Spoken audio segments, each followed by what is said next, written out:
Mihama Ariyaki, an 18-year-old adventurer from the Guranheim Kingdom, is kicked out of his party by his comrades. Surprisingly, he doesn't seem sad and even looks relieved. This greatly annoys the party leader, Harunoa Bibiya, who is irritated by Ariaki's indifferent attitude about being kicked out. Bibiya, the party's leader, is a young warrior and the hero chosen by the holy sword Ranguris, a weapon said to have the power to destroy the demon lord. Bibiya also possesses masterful swordsmanship skills. Bibiya reminds Ariaki that he is being kicked out of the hero's party. Two other party members, a girl named Delia and a young boy named Elga, also support Ariaki's departure. Delia is a female fighter who can enhance her strength with magic and possesses an unstoppable attack called the Blessed Punch. Elga, widely known by the title Shield of the Kingdom, boasts incredible strength, magic resistance, and an impenetrable defense with his giant steel defense skill. Another party member, Parara, a mage, bluntly tells the group they don't need someone as useless as Ariaki. It's rumored that Parara's magical power surpasses the demon lord's by 10,000 times, and she is hailed as mankind's trump card thanks to her archer-mage skill. Bibiya sides with Parara and informs Ariaki that it's too late to beg to stay. However, Ariaki isn't bothered, packing his things and preparing to leave, which only infuriates Bibiya further. The final member of the party, Saint Alicia, finally appears and says she has been waiting for this moment for a long time. Ariaki is kicked out of the party, and he thinks of it as a blessing from the gods. Alicia is a legendary saint with incredible healing powers, capable of even resurrecting the dead. Not only is she famous in her own country, but she is also known throughout the world for her stunning beauty. Ariaki doesn't understand why Alicia seems to dislike him. When they were children, she used to follow him around quietly, though she was very shy and never spoke. But over time, she changed. All the members of the hero's party, including Ariake, were childhood friends from the village of Ritonde. Ariaki believed that their close relationship was what bound them together as a team. But now, he's being pushed out, simply because their feelings have changed. Ariaki asks Bibiya why he's being kicked out of the party, and Bibiya replies that it's because Ariaki lacks special skills, like offensive or defensive magic. Bibiya claims that all Ariaki is good for is protective magic during exploration and making antidotes, which, according to Bibiya, anyone can do. The group then takes turns criticizing Ariaki's abilities, and though he tries to defend himself, Alicia interrupts and tells him to leave, saying this party isn't the right place for him. Ariaki agrees to leave, but before he does, he embarrasses Bibiya by revealing that he has athlete's foot.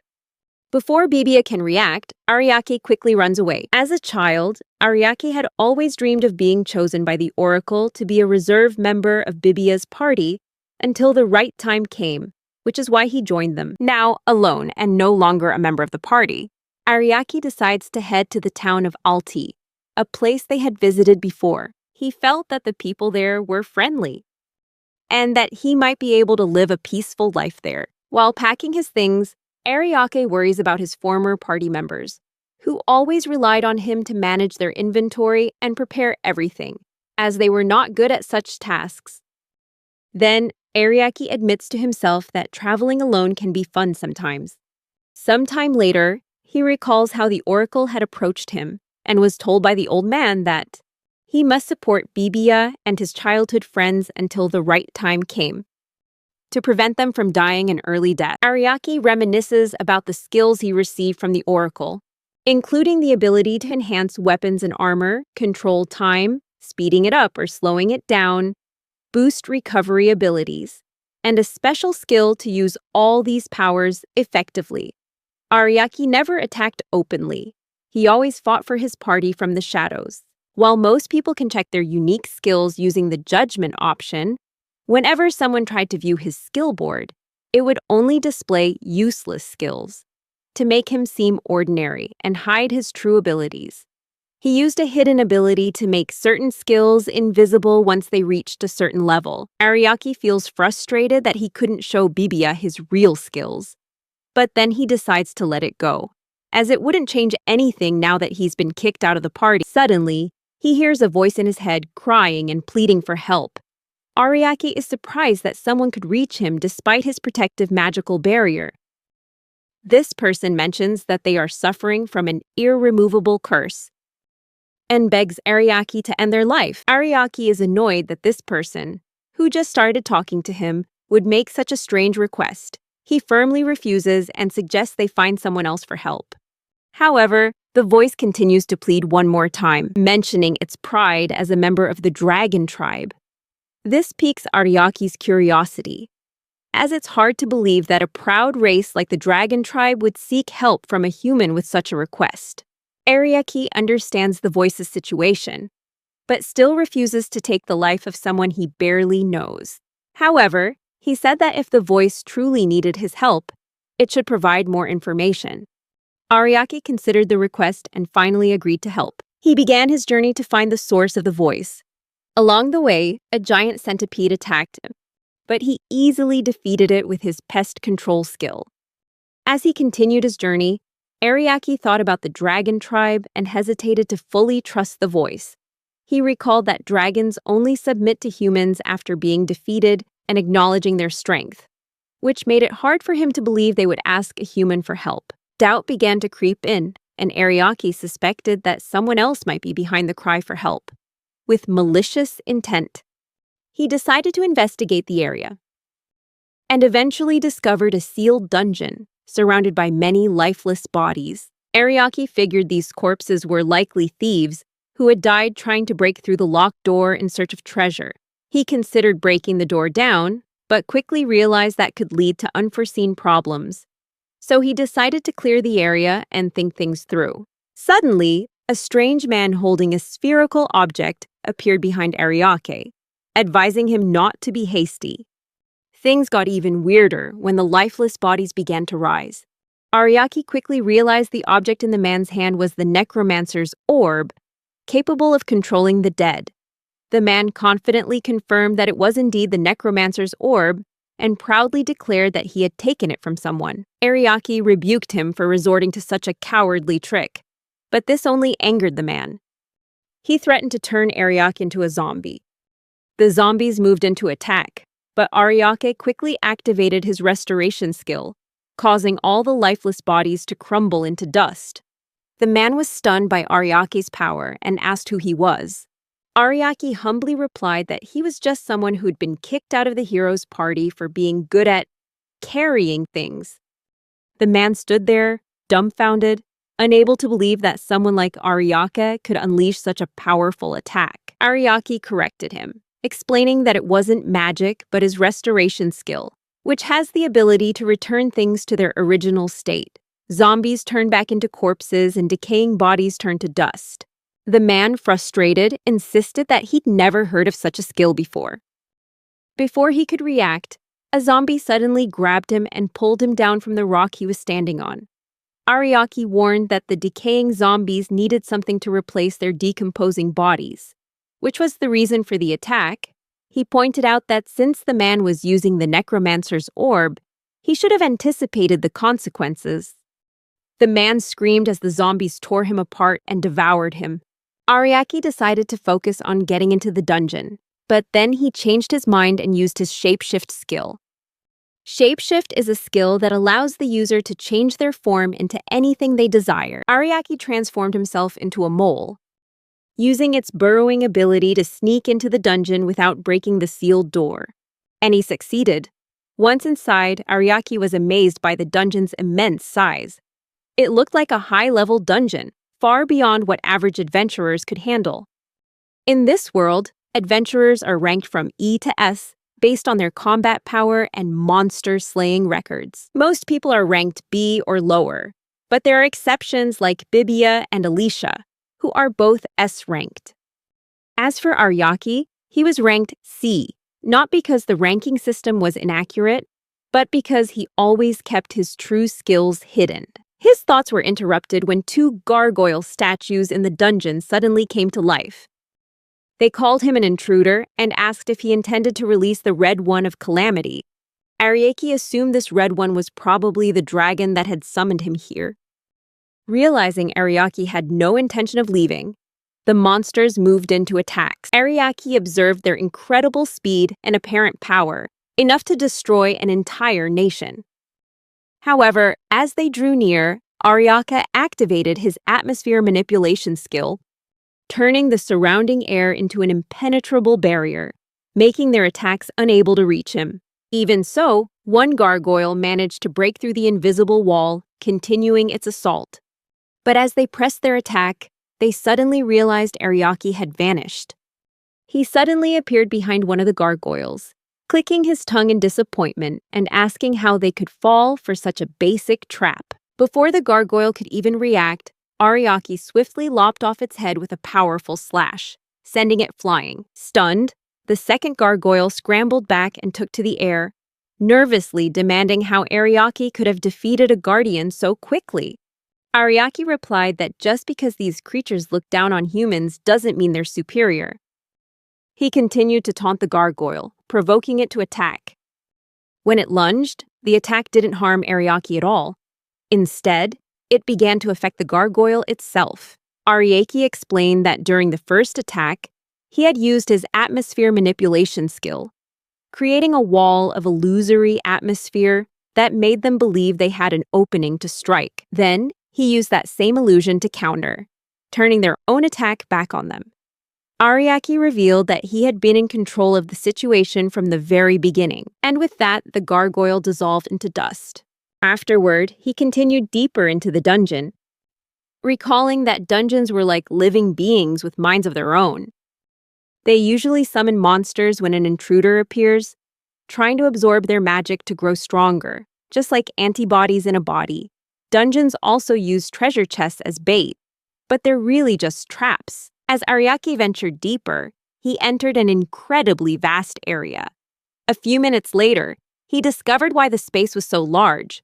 A colossal golem was waiting there. This spacious area was large enough for the golem to move freely, ready to confront any intruder. The golem attacked with astonishing speed, but Ariaki quickly dodged it. However, he soon realized it wasn't just one golem, but three of them.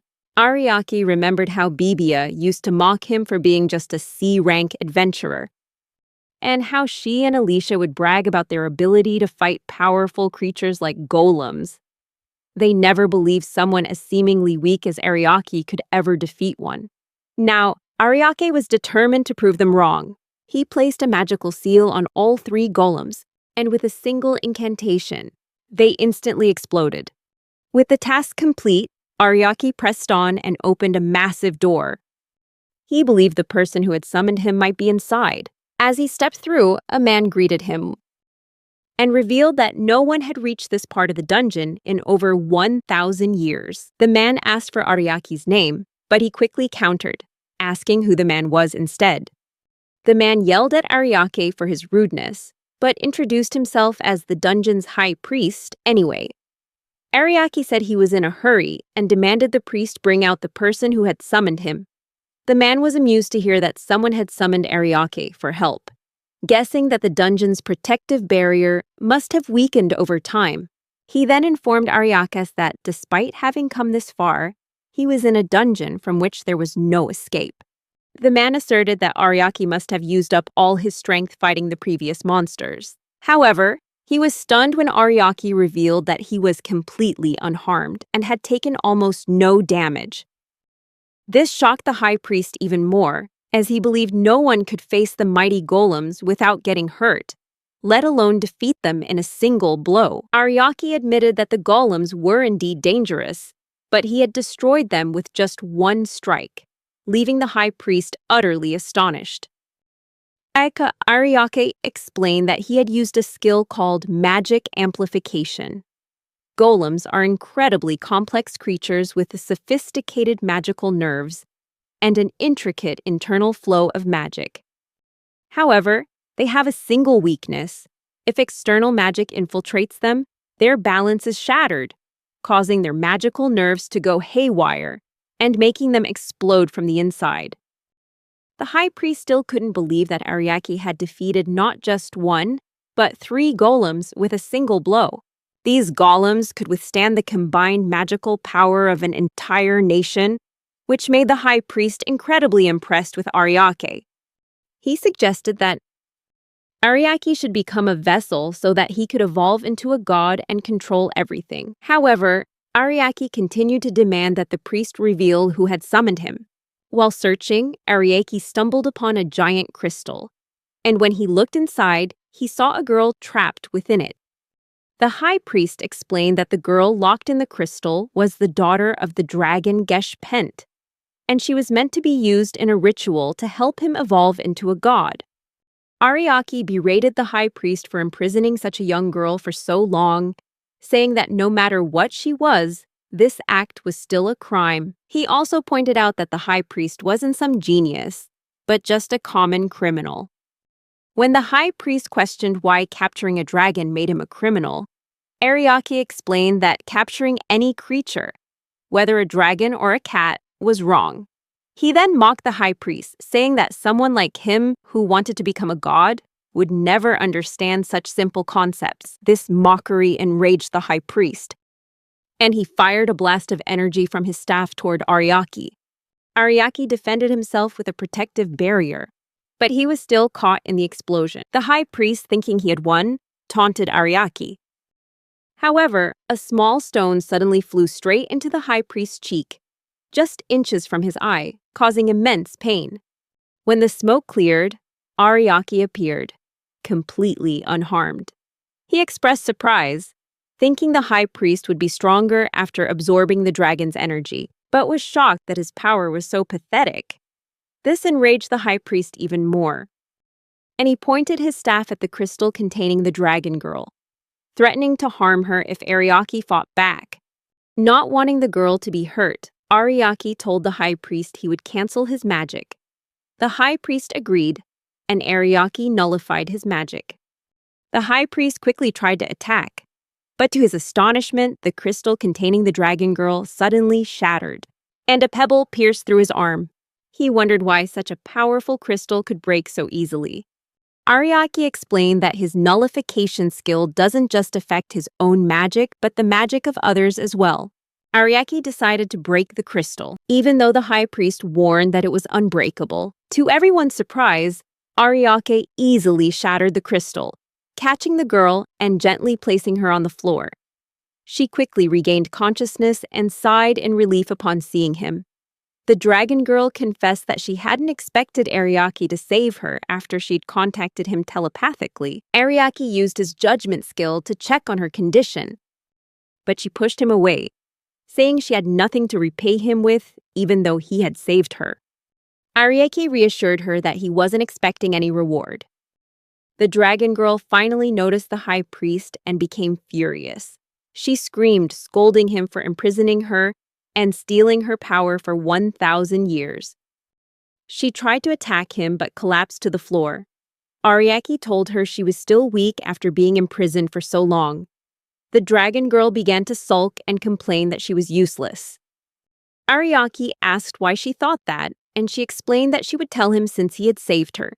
She admitted that for a young dragon of the dragon clan to be called a dragon, they needed to possess 4 powers: longevity, regeneration, destructive power, and the ability to rule the skies.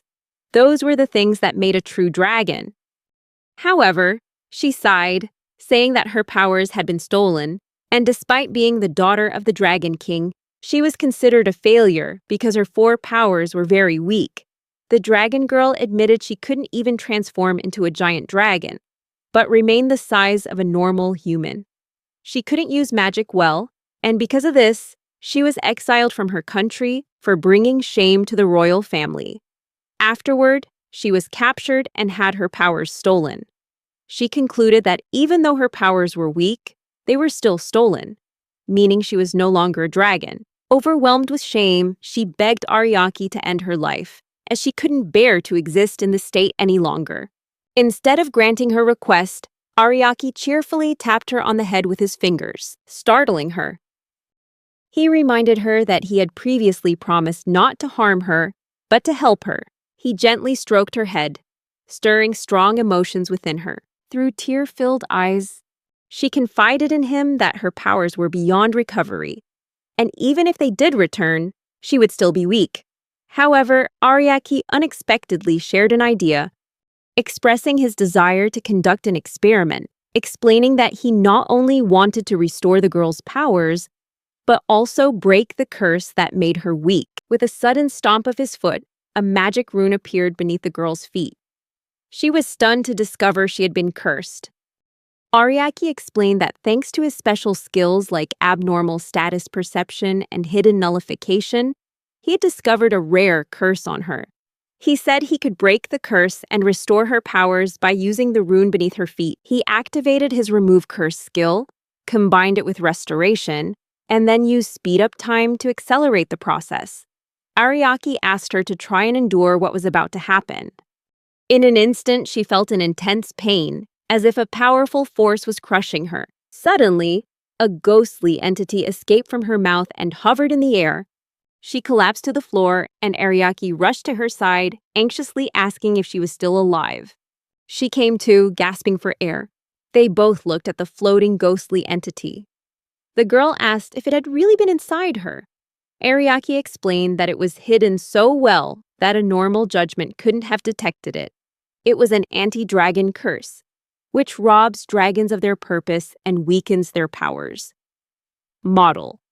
Suddenly, the curse went out of control and entered the high priest. Ariaki said that the curse seemed to have rebounded on its caster, since they had prevented the cursed person from being cursed a second time. The curse was originally created to nullify a dragon's power, but when it entered a human, it caused them to disintegrate instantly, and the high priest died on the spot.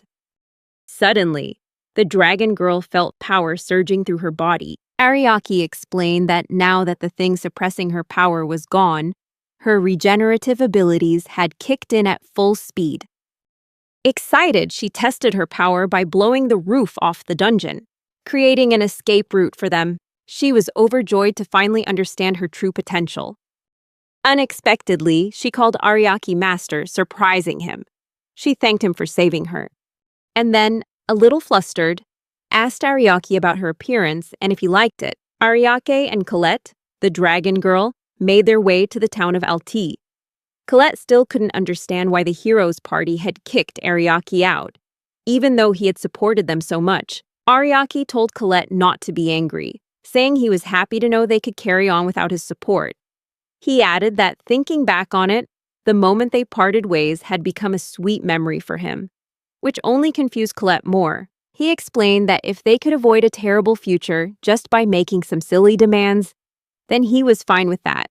Colette, feeling anxious, asked if he had a girlfriend in the heroes' party. Ariaki replied that he had 3 of them, which made a Colette boil with rage, and she swore she wouldn't lose to them. Meanwhile, a few hours earlier, Bibia and the other heroes were drinking and laughing about how pathetic Ariaki looked when he left the party.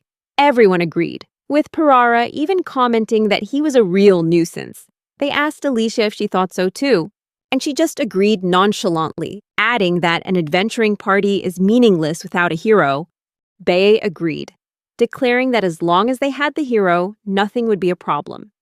Babia then told the group that since they just lost a member, they would go back to raid the cursed cave they had conquered before. Purara added that it might be easier now that Ariaki was gone, and Babia laughed loudly in agreement. He looked at Alicia, who was still staring out the window, and asked if she was listening. Without taking her eyes off the window, she quietly said that they were missing something. Meanwhile, Ariaki and Colette arrived at the town of Medicine, and Ariaki suggested they rest there, since Alti was still a long way off. However, Colette was fascinated by the buildings, saying they still looked new despite 1,000 years having passed. While the town seemed prosperous, Ariaki couldn't help but feel that something was wrong.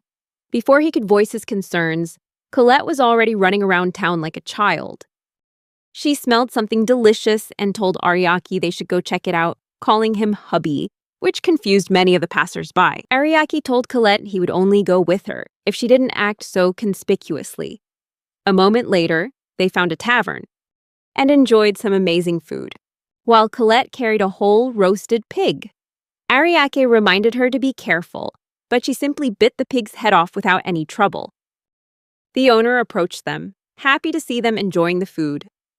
However, despite the delicious food, the tavern was empty. He even said he wasn't sure how much longer he could stay in business. Then, he advised them to leave if they didn't want to get into trouble. Ariake then explained to Colette that the demon forest was actually a nest of monsters created by the demon lord. It was more dangerous than a dungeon, as monsters could jump out at any moment. Ariake explained to Colette that the threat from the demon forest was divided into 5 stages, and they were currently in the first stage, so it was still manageable. He decided to go to the Adventurers Guild to get more information on the demon forest before taking action. Later, upon entering the guild, the other adventurers couldn't help but stare at the pair. They approached the reception desk, where Ariake gave his name and asked for information about the demon forest. Immediately, the adventurers recognized his name and began to whisper amongst themselves about him being there. The receptionist then told him to wait there, as there was an ordinance from the king himself. A moment later, a burly man emerged from a room behind the counter and introduced himself as Osim, the guildmaster. He asked Ariake if he was in fact Mihama Ariake. Ariake confirms that it is indeed him, though he'd have a hard time proving it. Osim tells Ariake there's no need for proof, as his description on a wanted poster looks just like him. He just never expected him to walk so confidently into an adventurer's guild. He then informs Ariake that the king has issued a decree for him. His adventurer's license has been revoked. The other adventurers are shocked to hear this news, as they know that revoking an adventurer's license is reserved only for those who have committed the most heinous crimes. Ariake is also shocked by this turn of events, believing that at worst, he would only be demoted to E rank. And now he can't even buy materials, let alone take on requests.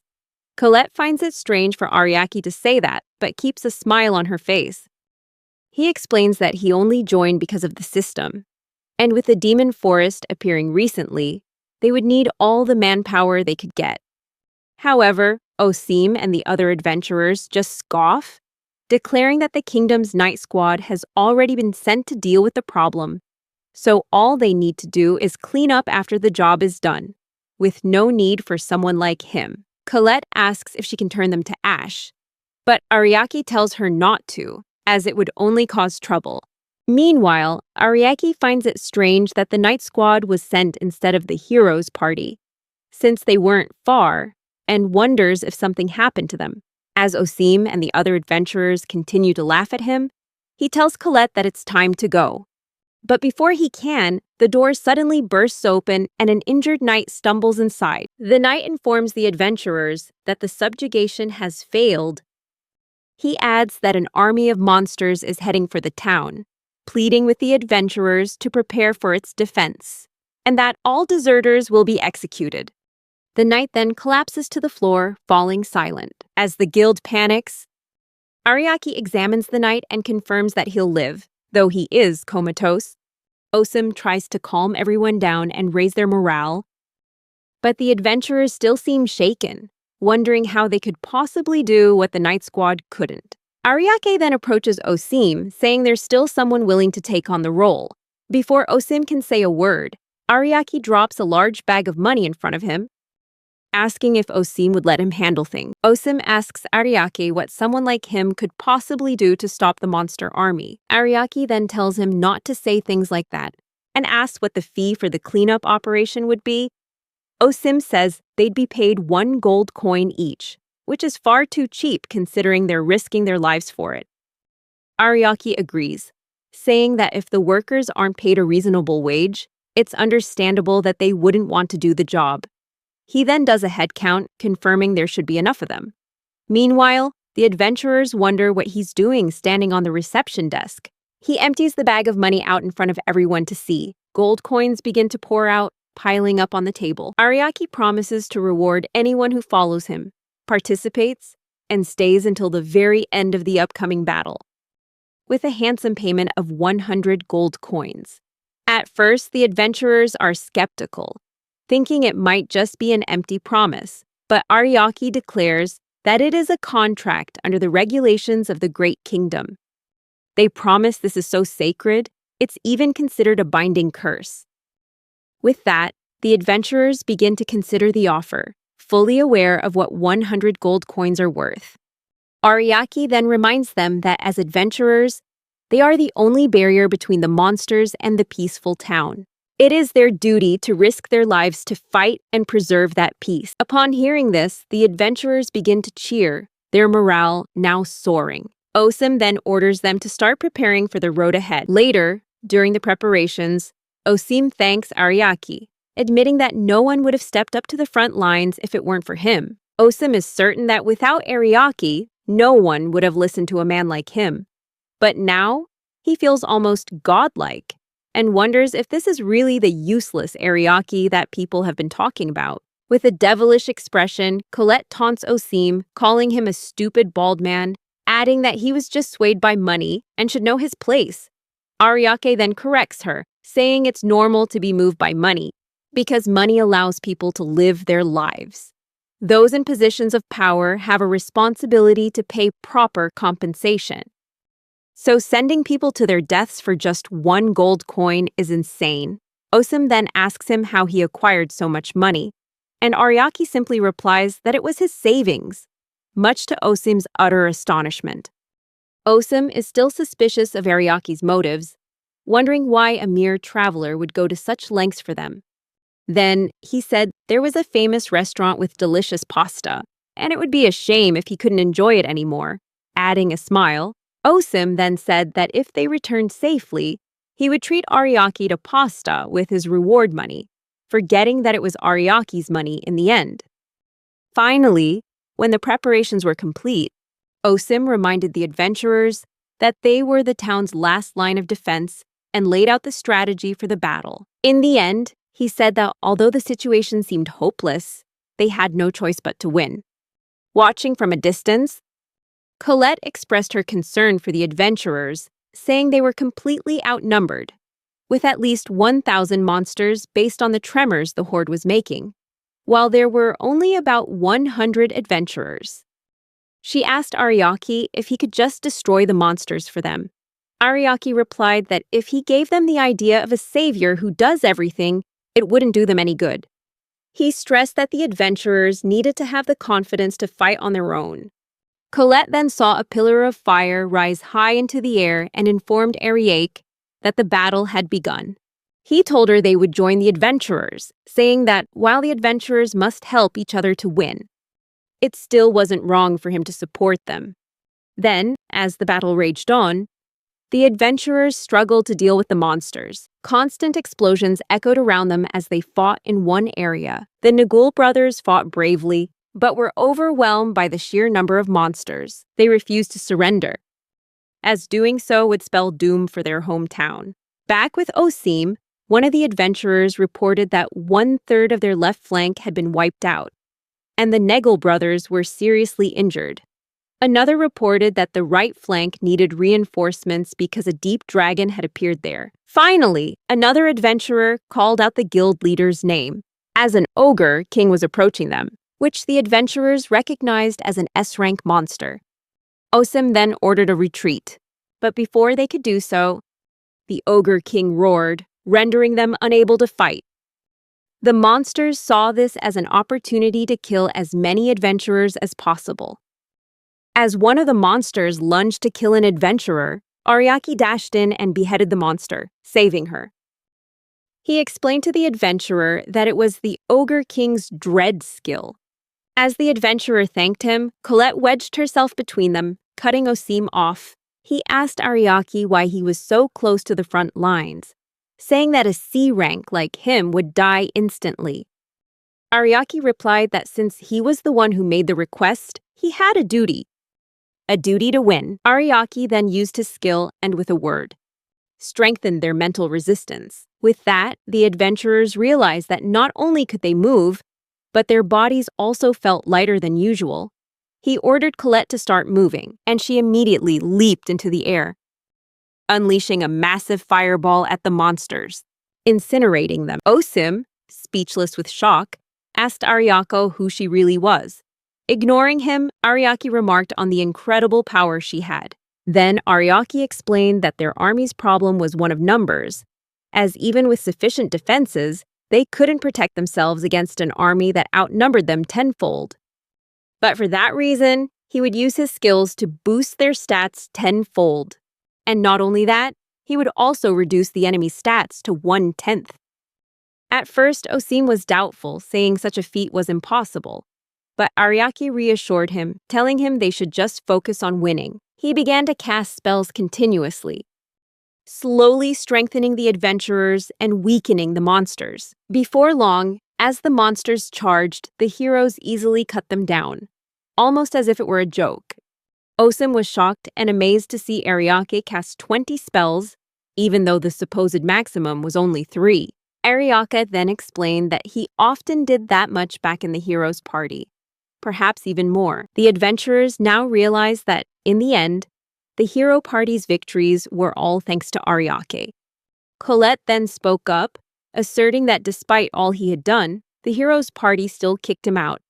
Ariake immediately told her not to say that, explaining that they had simply decided they could carry on without his skills, and he respected their decision like a parent. Some of the other adventurers warned that more monsters were coming.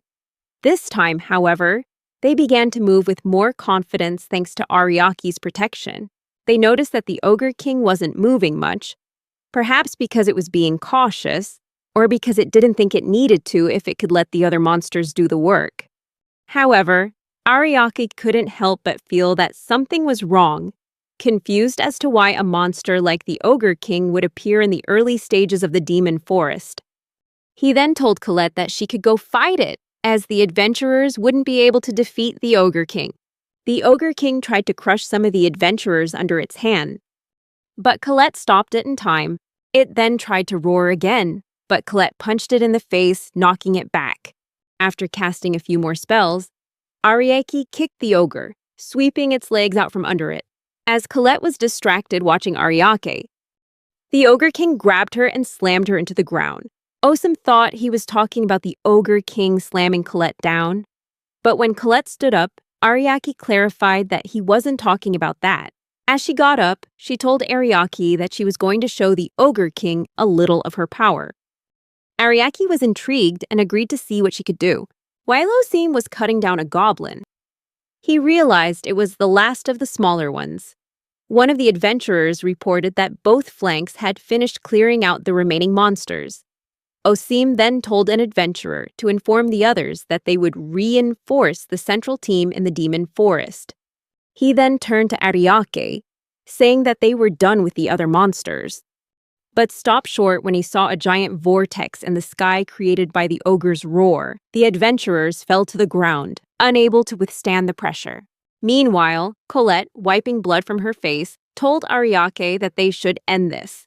However, Ariake was worried about whether she could use her newly recovered power and the strain it might put on her. So he cast some buffing spells on her just to be safe. Colette was a little offended by this, believing he was underestimating her.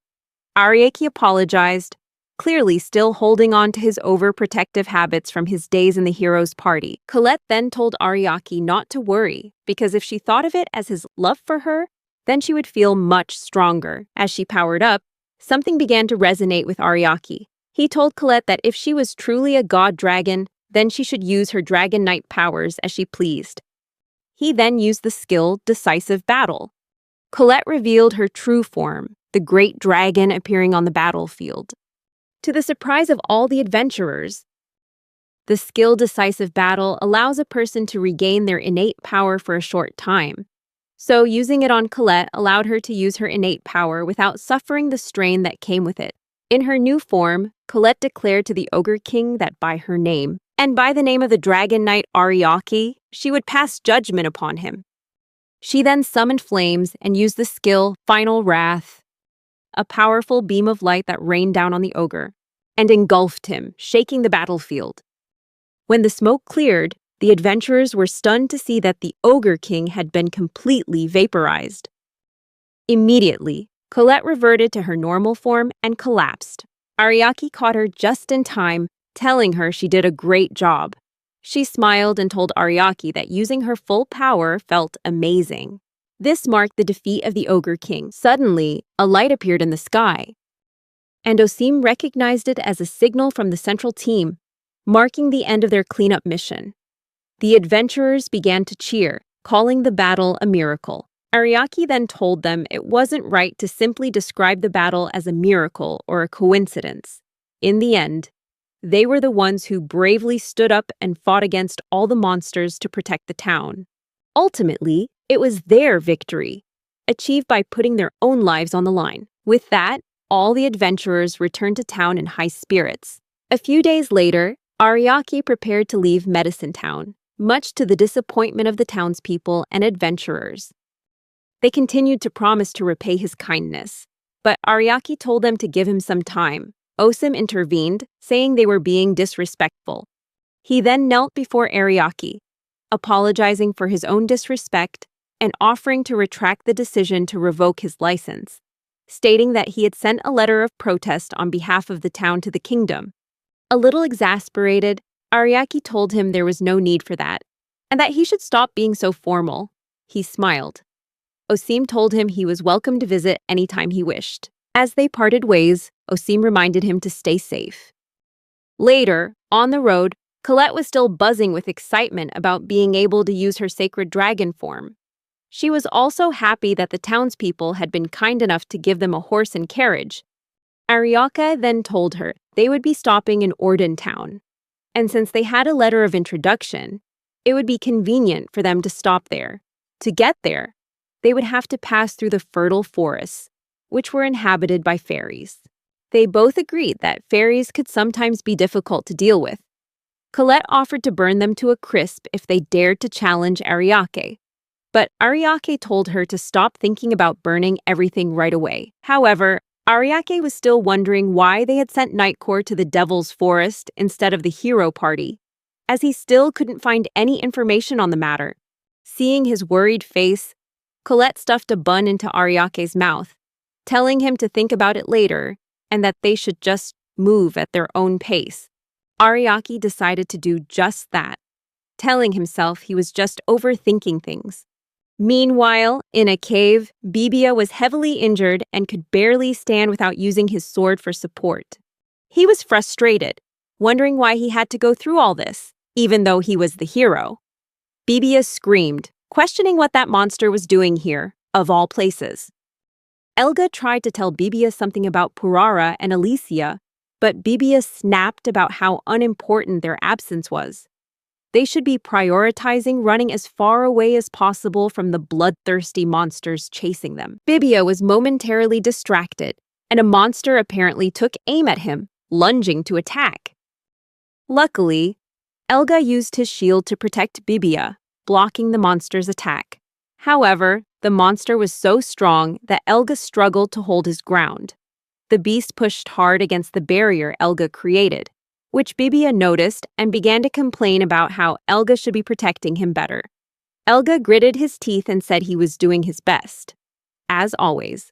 But Bibia just contemplated how dire the situation was. He was out of MP and recovery potions. This dungeon was supposed to be a warm-up, not a difficult battle for an S-rank hero. A few hours earlier, he had been standing outside the cursed cave, thinking that reaching the 50th floor would be a piece of cake for someone like him. The whole party agreed, as they had been to this cave many times before, led by their reliable S-rank hero. They had nothing to worry or be afraid of. The saint had bothered to ask how prepared they were before entering. She had expressed that they were under-equipped and needed to stock up on more items. The saint had been insistent that with Ariake absent, it was only logical for them to do what he would have done, bring enough items so no one would be put in a difficult situation. But Bibia just waved her off, saying she was such a worrywart. Purara mocked her for being selfish with her healing powers, asking if they had her healing. What was the point of items? However, Bibia ended the conversation by insisting they would enter the cave, And now that Ariaki wasn't around, Parara was the one needed to light the way. She grumbled about the inconvenience of such menial tasks now that Ariake wasn't around. Alicia called Ariake a burden, saying they would be better off without him. His absence gave Parara a chance to prove herself as a great mage, which immediately stopped Parara from grumbling. Bibia felt that Parara and Delia were easy to manipulate because they were in love with him. A few words of praise and they would easily follow. Alicia was different, but it was never impossible. They would all kneel before him because he was the hero, one with grand ambitions to defeat the Demon King and claim the rescued kingdom's princess as his prize. That kingdom he would rule as he saw fit. Bibia told the group they would grab some drinks after returning from the cave. At dusk, Alicia decided to keep quiet. She had tried her best, but they still wouldn't listen. They entered the cave and heard a noise. When they looked up, they realized it was the sound of a bat. "It's just a normal bat," Bibia said, before asking, or rather ordering, Parara to increase the light. They could barely see the approaching enemy with the dim light she was providing. Parara pleaded with Bibia not to be angry, as she was doing her best. But Bibia was still furious, asserting that even Ariaki did a better job of lighting the way for them. Parara stammered in agreement, mentioning that it was his job, so of course he was good at it. Alicia said that Ariaka once told her a dungeon is like the inside of a living creature. Unlike a normal building, a dungeon has its own magic, and any magic used by outside entities is constantly restricted. A monster suddenly appeared, and Delia quickly landed a successful attack. She then expressed that she wanted them to stop talking about Ariaki and keep moving. The monster Delia had just attacked got back up, much to their disbelief, as it should have died from the first hit. Delia attacked again. And this time, Elga confirmed the monster was dead. Delia wondered why the monster wasn't defeated normally, and Bibia taunted Putata that it was all her fault, since her light was too dim and weak. They decided to press on, and Alicia tried again to tell them that they really shouldn't have done that in the first place. If their vision was obscured, they shouldn't advance. A wiser move would have been to retreat and form a proper plan before returning. Bibia called Alicia a worrywart, too cautious, and insisted that retreating meant they'd have to turn their backs on the enemy, which was even more dangerous. As the commander, he declared that they would keep going, while inwardly, he was fuming. Alicia continued to challenge and object to Bibia's command. This dungeon is for C-rank adventurers, so being asked to retreat is unacceptable. What would society think? At one point, they realized they were walking in circles, meaning they were lost. This brought out Bibia's sharp tongue again, saying it shouldn't have been this difficult if they'd had a map. Saint Alicia pointed out that Ariaki had been working with an incomplete map, but upon closer inspection, they realized he'd done them the favor of leaving marks on the cave walls, helping them find their way better than any map could. A loud sound echoed, which Parara thought might belong to a boss monster, even though they were in a low-level dungeon. A skeleton knight appeared, and the party sighed in relief as they landed a slash on it. The skeleton knight was beheaded but survived. A skeleton knight is a C-rank creature that should have been defeated with a single blow. Something even stranger happened when Bibia felt himself being counterattacked. His own sword was turned against him, causing him to stab himself in the stomach. Bibia cried out in pain, which was so intense he couldn't move. The skeleton knight raised its blood-stained scythe to finish him off, but Elga immediately jumped in to protect the hero. He aimed to strike back with his shield, but the knight easily dodged, laughing mockingly. Elga couldn't help but comment on his own pathetic speed. Bibia felt relieved to be safe, but hoped Elga could deal with the enemy quickly. Delia watched in shock, wondering if skeleton knights had always been this tough. Skeletal creatures are level 20 monsters, which anyone should be able to defeat. The party had taken down many such creatures in the past, so it was baffling why it was so difficult now. Elga continued to struggle with the monster, prompting Bibia to scream at him for his incompetence. Fortunately, Elga stood up for himself, telling Bibia to shut up since Bibia himself hadn't had any better luck with the monster. Delia stepped in with her unblockable killer punch. But the monster remained unharmed, much to their astonishment. The monster then unleashed its own magic, knocking Delia back, and blood trickled from her mouth. She was now in critical condition from a low-level magic attack that didn't even require an incantation. Pirara knew it was strange that their powers were so weak. Bibia agrees and orders Pirara to use support magic on the party. Pirara admits she's been doing so from the start, as was usual when Ariaki was around. Bibia then realizes that they are in fact at their best, but it's still not enough, which causes Bibia to panic. Alicia insists that they're struggling because Ariaki isn't present. Bibia again asserts that Ariaki isn't important enough to be constantly mentioned. Alicia then announces that holy water is a weapon they can use against the skeleton knight. It will stop its movements, and she's only mentioning this now because Bibia couldn't make a decision on his own. Bibia needs to know, as Alicia mentioned, that Ariaki's support skills were what kept their party stable. His skills were the reason. They all had the potential to become A-rank adventurers. Bibia is still in denial, saying he reached his current level through training. Alicia, having now recovered her healing abilities, started talking about regrouping. They would retreat for a while because their equipment wasn't good enough. That word again, retreat. Babia wanted to object, but Alicia promised them that only death awaited if they continued on. In the end, they decided to leave the dungeon. As they went, Alicia admitted that she could use more of her healing power on them, but it would drain her MP. Using her MP so recklessly wasn't a wise thing to do. Babia suggested using items, but everyone was running low. He demanded that Pirara hand over all of her support items, but she refused, saying she would need them in the future. Babia, however, didn't see why she would need them, since she was doing almost nothing in their current situation. He asked Alicia to check Pirara's remaining magical energy level, and Alicia revealed that it had dropped significantly. The proof was that their field of light was gradually shrinking. Back when Ariaka was still around, he had used a skill called magic storage on Pirara. That was why she always boasted about being able to hold over 10,000 items.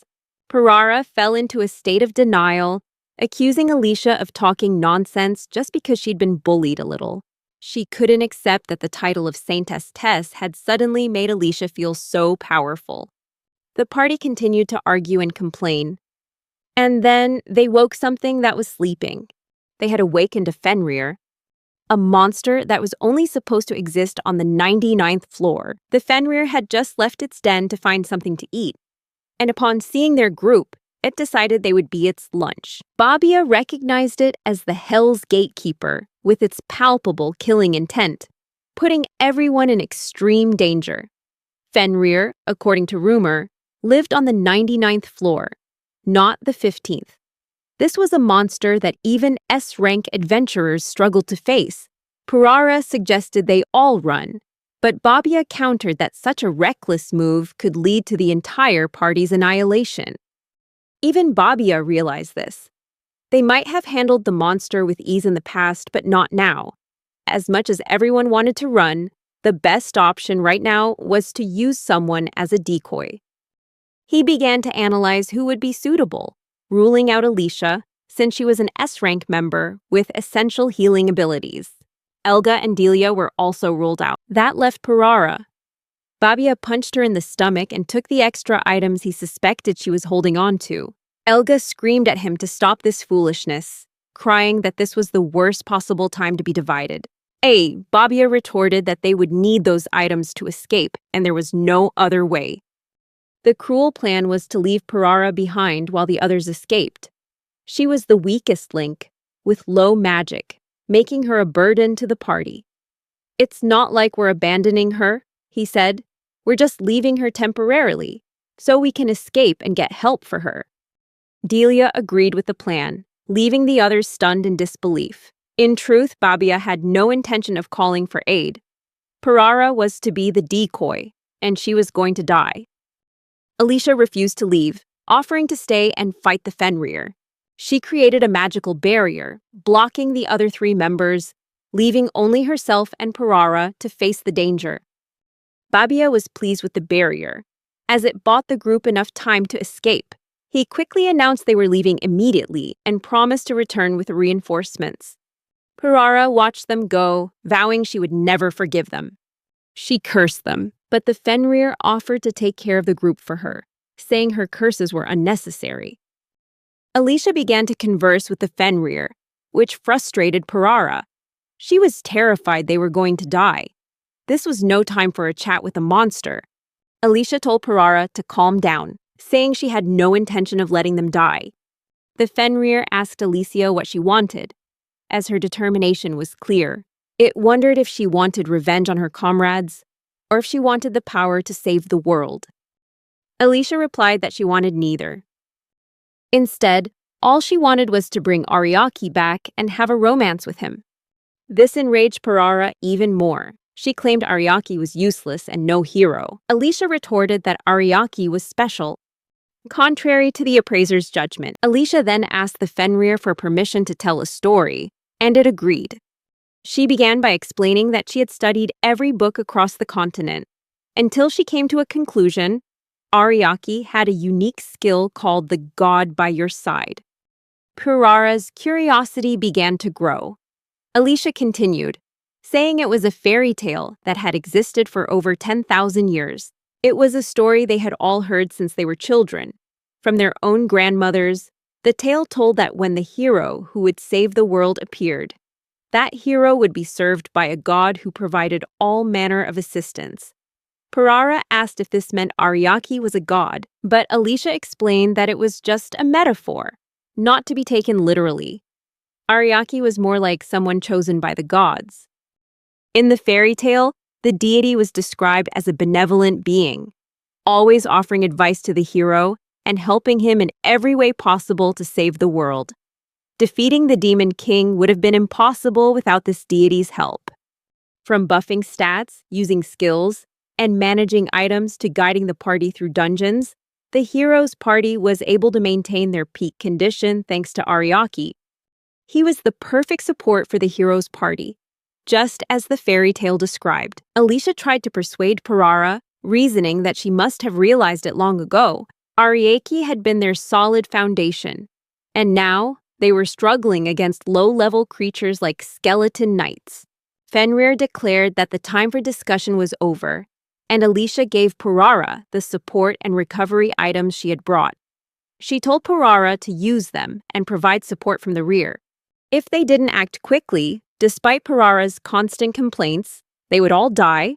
Fenrir said that killing the likes of them would be no trouble at all, and Alicia reasoned that if they were truly not worth fighting, then Fenrir could just spare them. Fenrir expressed that it had lived in the dungeon for so long and was so bored that it wanted to entertain itself with a battle against them. Parara started to flee with the items Alicia had given her. As it seemed, everyone was just looking out for themselves. Alicia's barrier was dispelled, and she admitted that it was originally created to prevent any outside elements from interfering. Fenrir quickly charged into battle. But after a few exchanges, it realized Alicia was not as easy a target as it had thought. Alicia was well prepared. She struck Fenrir a heavy blow with her staff, causing it to temporarily lose its balance. Fenrir acknowledged her strength and asked if Alicia was truly human, to be able to knock back such a giant monster. Alicia assured it that was just one of her weaker attacks, because she no longer had Ariaki's support to make her stronger. This angered Fenrir, since she could stand up to it even at her weakest. Fenrir went on to admit that Alicia's power was not something a normal human possessed, and its curiosity made it want to know the true source of that great strength. Alicia expressed that she had trained a lot, but Fenrir didn't easily believe that. It asserted that everything has its limits, and even excessive training could only grant so much power. It tried to find the real answer. But Alicia held her ground, stating that her strength was the result of training. Or perhaps it wasn't a cover, because according to her, her current power was the fruit of many years of harsh training. the kind that makes you ache and cough up blood. Fenrir then asked why she would go to such extremes to gain the power she now had. Alicia admitted that Ariake had always been her motivation. He once told her she had to become stronger. If she became strong, she could easily impress Ariake.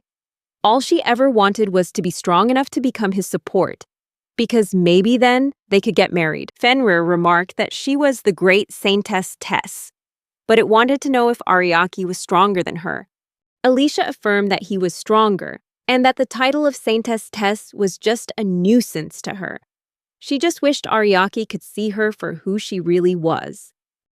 Fenrir decided that Ariake was the most interesting person it had heard of since being sealed in the cave. Now, it had a new goal, to meet Ariake, the man stronger than even Saintess Tess, and fight him to the death. It sounded like a suicide mission to Alicia, and she doubted that Ariake would agree to fight Fenrir under such conditions. Alicia came up with a better proposal. She would fight Fenrir, and if she won, it would have to grant her one wish. Fenrir agreed, vowing that its promise to her would not be broken. The two began their fight, and Alicia was the one who emerged victorious. Fenrir then asked what her wish was. It suggested that she might want eternal life and everlasting youth from a miracle drug, in exchange for its life, or perhaps a legendary sword it had once swallowed. Alicia's request took Fenrir completely by surprise. She wanted it to become her familiar. Alicia reasoned that if she had Fenrir as her familiar, she would look powerful to anyone she met. Moreover, she believed this would give Fenrir a new purpose after thousands of years of being sealed in a cave, which was better than just waiting to die. Fenrir refused, but Alicia reminded it of its vow. Fenrir explained that the curse upon it did not allow it to leave the cave. Fenrir wasn't against becoming Alicia's familiar, but it reminded her to consider the curse, which would make it useless to her. It apologized and confessed that it had actually liked the idea of them adventuring together. Alicia came up with a plan for Fenrir to die temporarily, so she could put it in her item box. If it couldn't leave the cave alive, then it would leave while temporarily dead. Alicia reassured Fenrir that she would be able to resurrect it within 2 to 3 hours of its death. Fenrir was skeptical, saying that no living mage could use resurrection magic, so it apologized if it doubted her abilities. Alicia recalled that this was one of the rare times Ariake had ever praised her, so she was always eager to use his ideas along with her magic to achieve something extraordinary. Fenrir then had to decide whether it would live or die. Fenrir admitted that Alicia had been an interesting companion. If she could truly resurrect it, then it looked forward to meeting Ariake, the man she had mentioned so many times. Alicia promised that she would bring it back. And Fenrir swore loyalty and service to both Alicia and Ariake after its revival. Leaving the cave, Alicia planned to find a large, open field with no witnesses to perform Fenrir's revival. Fenrir revealed that she was female and could take on a human form, which would make things easier. However, Alicia misunderstood, worrying that Fenrir could become a rival for Ariake's affection if she turned out to be beautiful. She then had to confront feelings of jealousy, which, combined with the boost in her stats, left her even more confused. Alicia reunited with the group and announced that she was leaving the party. Fortunately, there was also news that Parara had safely escaped the cave. Elga expressed that Alicia was still very much needed, especially now that the kingdom's council had decided to confiscate Babia's holy sword, because he had acted cowardly and abandoned his comrades. To get the sword back, the group needed to complete a D-rank quest. They revealed they were looking for a new porter, and that there was still a spot open for Alicia if she felt ready to return. Alicia was proud, as she was now free to reunite with Ariake. Meanwhile, Ariake was busy saving the medicine town from monsters, after which he headed to the fertile forest where the elves lived. News of the trouble with Babia's sword had not yet reached him. Ariake and Colette arrived at the elven forest, but were met with a surprisingly hostile reception. They were surrounded by elven archers and soldiers, who had orders to arrest Ariake, whom they called the walking disaster. The army commander informed Ariake that they would complete their mission. Whether they had to use force or not, Colette angrily intervened, using her fire magic to incinerate the bows and arrows aimed at them. She even praised their courage for trying to capture her husband, as she often called Ariake. It seems Alicia was about to face an unexpected rival. Colette was ready to do more, but Ariake stopped her since he didn't understand what was going on. The soldiers had no intention of negotiating and instead tried to attack Ariake. He enhanced his physical strength to intimidate them a little, but they accused him of wanting to destroy their forest. More elves appeared, joining forces to create the Wind King barrier, a barrier of wind that could shred anyone who touched it. Colette had a few tricks to deal with the barrier, but Ariake didn't want to destroy the forest or harm the elves. He touched the barrier and fell to the ground. The army commander approached to see if he was dead. It turned out Ariake had used a skill to control his power surge, causing him to only bleed a little. He told the commander that his action was to prove he meant no harm. Ariake then asked to negotiate, but the commander still didn't trust him. After all, they had been ordered to capture him by the great elf king Hayes. Just then, Princess Sarah, the great king's sister, ran in and shouted for the soldiers to cease their hostilities. She explained that she knew Ariake and Colette, as they had saved her and the medicine town not long ago. Princess Sarah had been disguised as an elven scout when Ariake saved her from a poisonous orchid. She knelt before Ariake, apologizing and begging for his forgiveness, much to the surprise of all the elves present. As a way to atone, she invited them to Alpha Village. Although the army commander disagreed, he still respected the princess's order. She also ordered that Hayes be immediately notified of the walking disaster's presence. On the way to the village, they discovered that the logs floating in the river were mostly rotten wood flowing from upstream. Princess Sarah treated them to a delicious meal at her home in the village. Sarah was very kind to them, which made Colette suspect she had other intentions with her husband. After the meal, Ariake asked to understand the situation in the forest and why he was being called a walking disaster. Sarah explained that the forest had been a fertile land until about a year ago. Although the areas around Alpha Village were not yet affected, there was a gloomy place in the forest, where dark clouds gathered and the decay was at its worst. It seemed to be related to elemental magic, and it was likely that monsters would emerge from there. Along with the decay of the trees, public order in the village was also getting worse.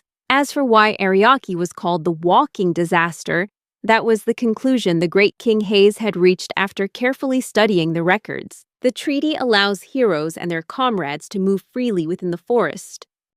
But since Ariake was exiled and seen as an enemy of the hero, it's no surprise the elves also considered him an enemy.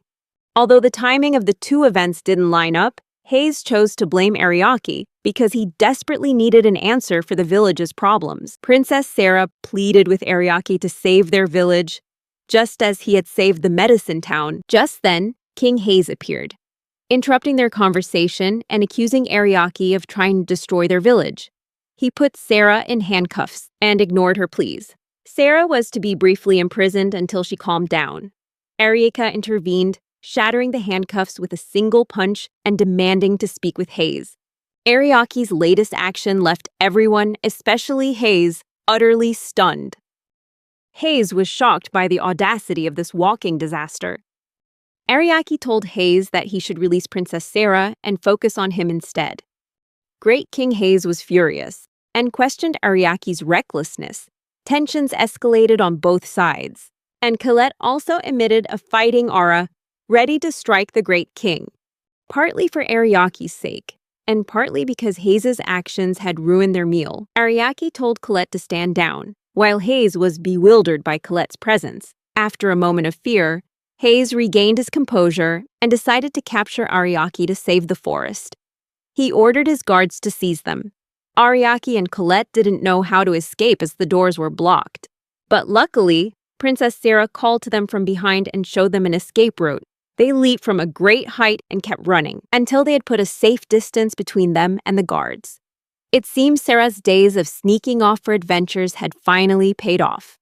Ariaki urged everyone to keep moving, but they were stopped by Hayes' Wind King seal barrier. The Great King had blocked them from behind and attacked. Hayes revealed that he had originally intended to capture them alive, but their latest actions, including escaping with the princess, had made him change his mind. He explained that his latest barrier was so powerful, it was more of an attack than a shield, and there was no way they could survive it. After the technique ended and the dust settled, Princess Sarah mourned her fallen friends, while Great King Hayes was satisfied that the forest could finally recover. Ariaki spoke up from behind, sarcastically telling Hayes not to get ahead of himself. As it turned out, he had used his cloning skill to create a copy as a diversion. While that clone was killed, Ariaki had used his stealth skill to sneak behind the elves. At this point, Ariaki understood that convincing Hayes of his innocence would be difficult, so he decided to surrender. He allowed Hayes to capture him and Colette, requesting to be held in the magic prison, which prevents any magic from escaping.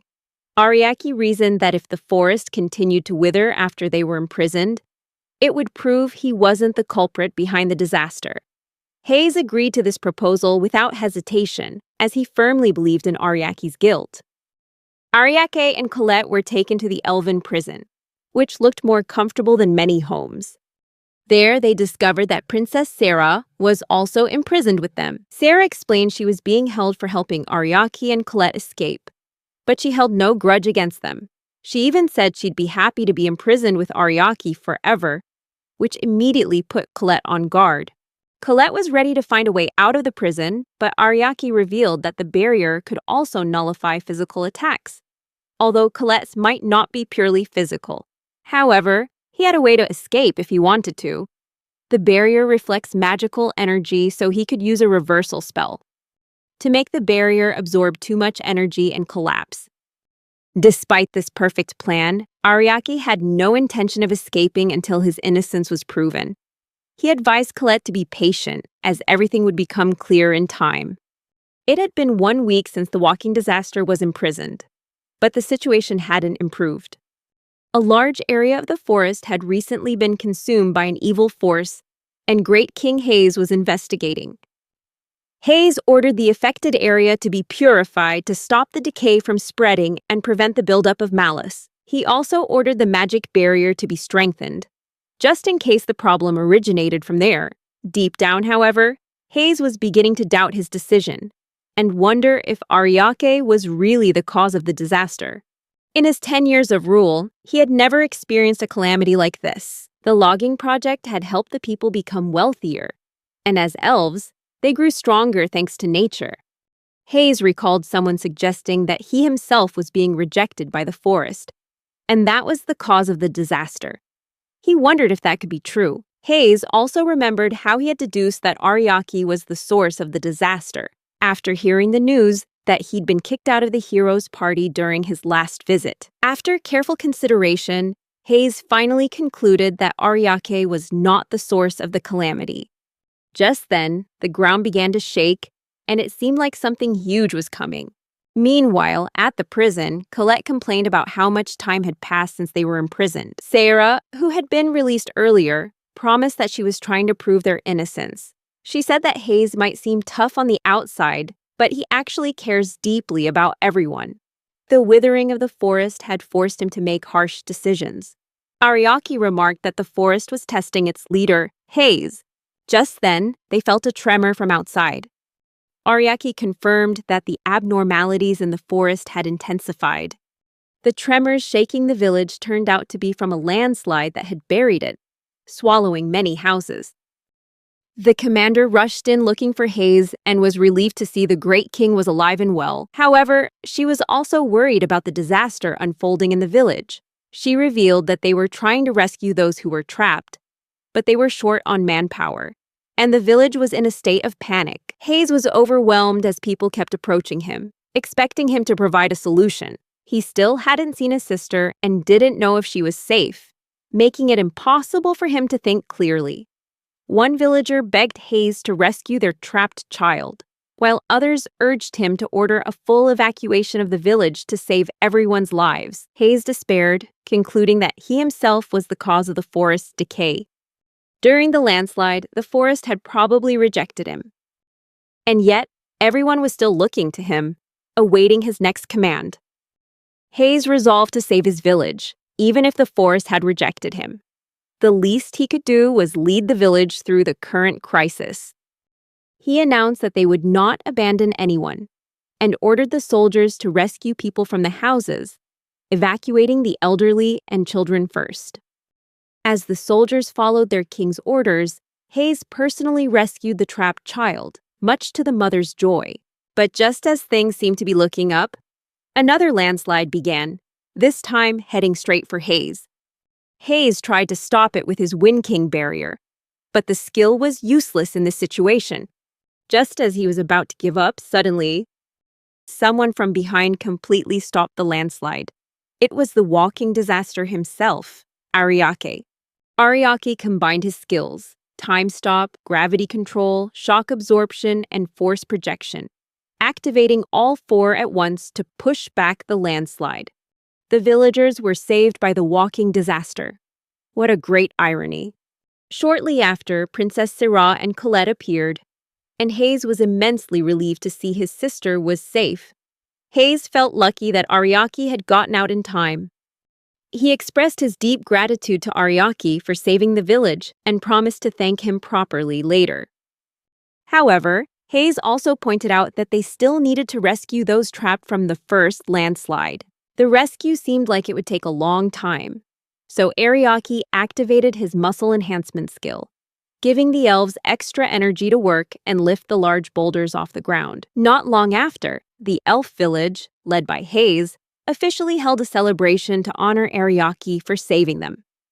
Ariake wasn't the type to seek public recognition, but Hayes insisted that he stay to be honored. The proud great king also offered an apology, though it wasn't easy for him, for putting Ariake and Colette through so much trouble. Hayes blamed himself for not being a good leader and believed he was the cause of the disaster. Ariake corrected the king, saying the landslide was caused by an accumulation of miasma, which happens when the forest isn't properly cared for. According to Ariake, every tree in the elf forest needs to be properly pruned. The density of the trees had blocked sunlight from getting through and allowed the miasma to spread. Hayes suddenly remembered why he had stopped thinning the forest a few years ago.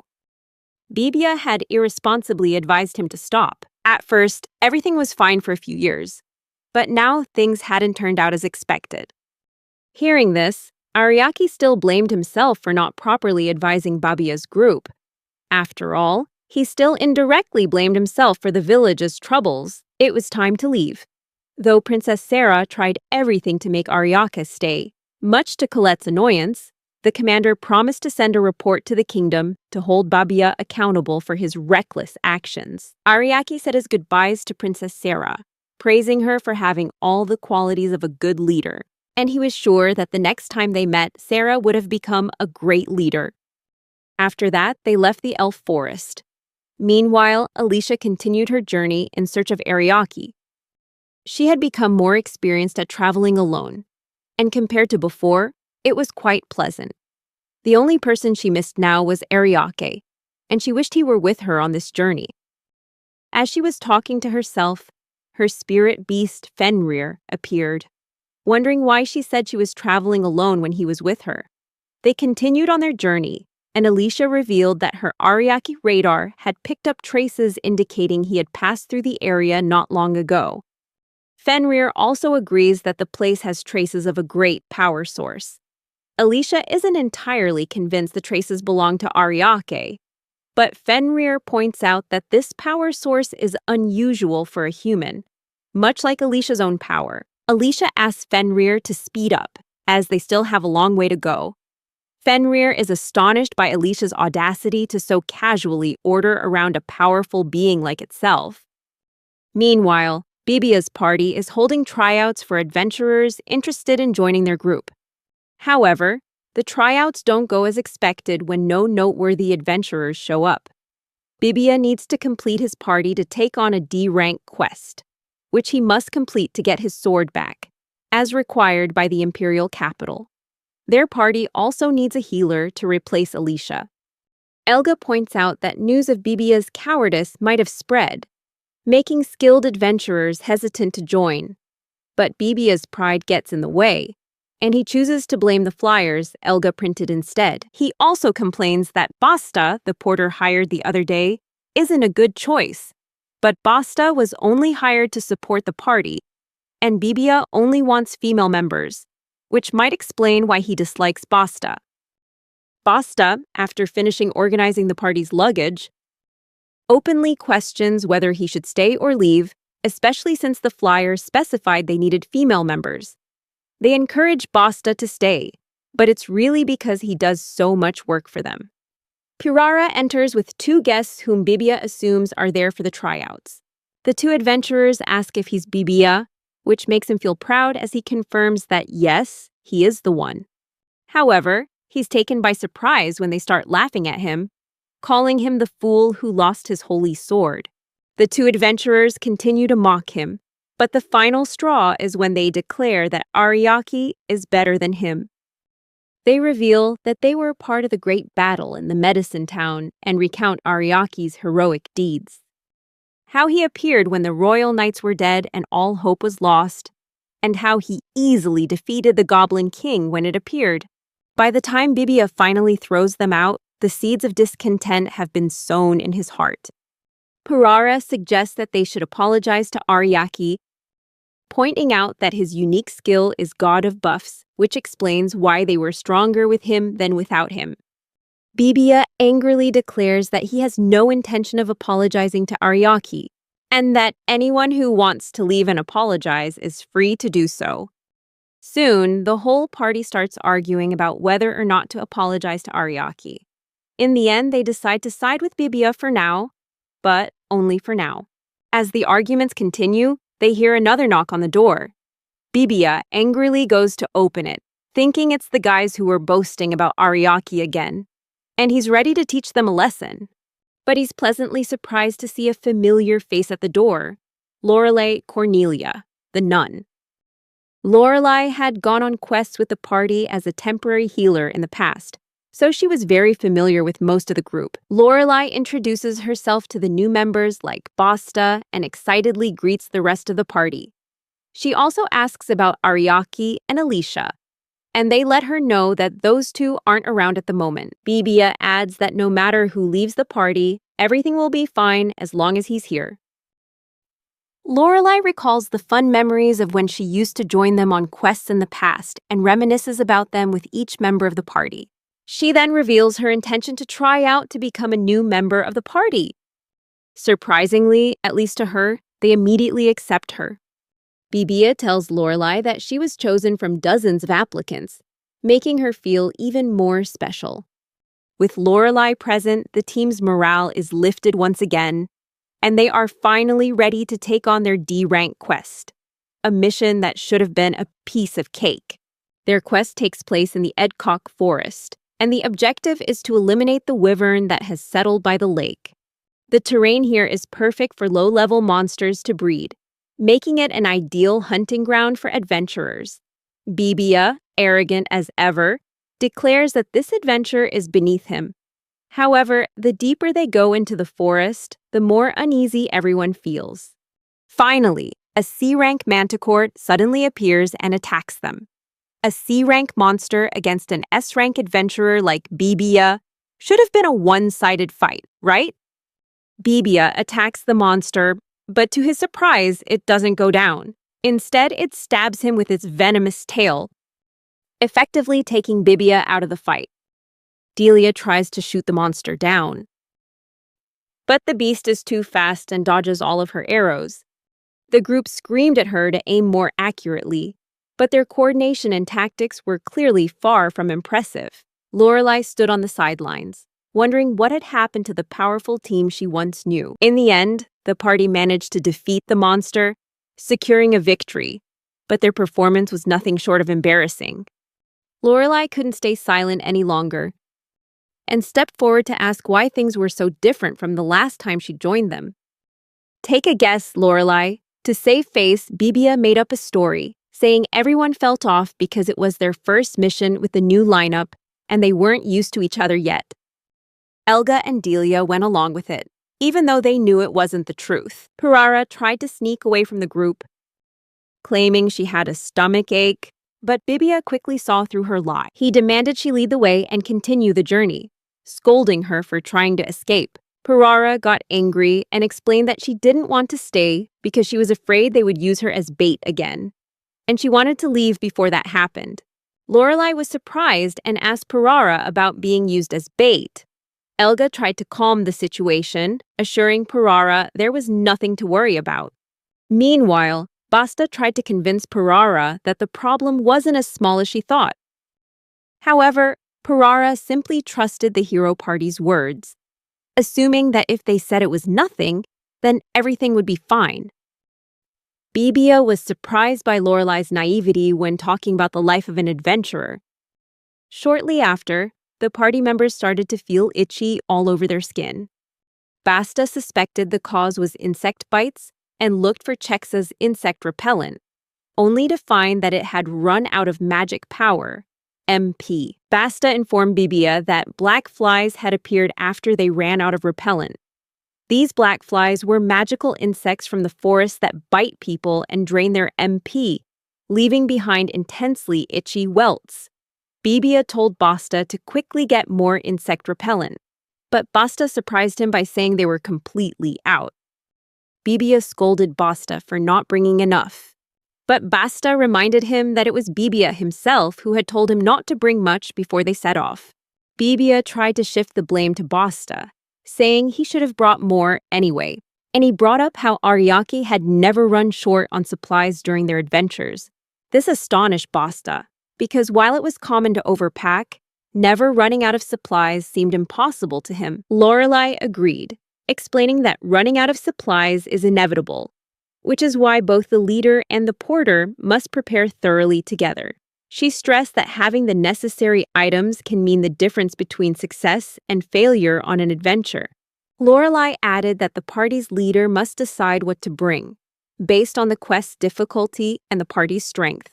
She said that behind every great porter is a great leader, and concluded by asking why Bibia hadn't done a good job of it this time, when he had always prepared so well before that they never ran out of items. Bibia started to get annoyed and replied that sometimes things don't go smoothly, and that the insects were just a minor nuisance. Lorelai smiled and gently said it was okay. She was just worried about his struggles. Bibia reassured her that there was no need to worry. Lorelai apologized and offered to provide more insect repellent for the whole party. At first, Bibia almost refused out of pride, but the rest of the members quickly accepted it with gratitude. A moment later, they spotted the wyvern and immediately hid behind some bushes. Lorelai suggested they make a plan, but the rest of the party rushed forward instead. She wondered why they were in such a hurry, and Bibia explained that they wanted to finish the quest quickly. The party came up with a hasty plan. Whoever hit the wyvern first would be the winner. Lorelai was surprised and disagreed, stressing that they needed to consider unexpected factors in their adventures. She reminded them that their previous encounter only covered basic attacks, ignoring factors like terrain, weather, stamina, and other surprises. Lorelai pointed out that even if they only saw one wyvern, there could be others nearby, and they hadn't yet explored all their tactical options. Bibia tried to reassure her as the party's hero, but Lorelai cut him off, asking why they were ignoring the clever tactics from their previous quest. The party members looked confused by her words.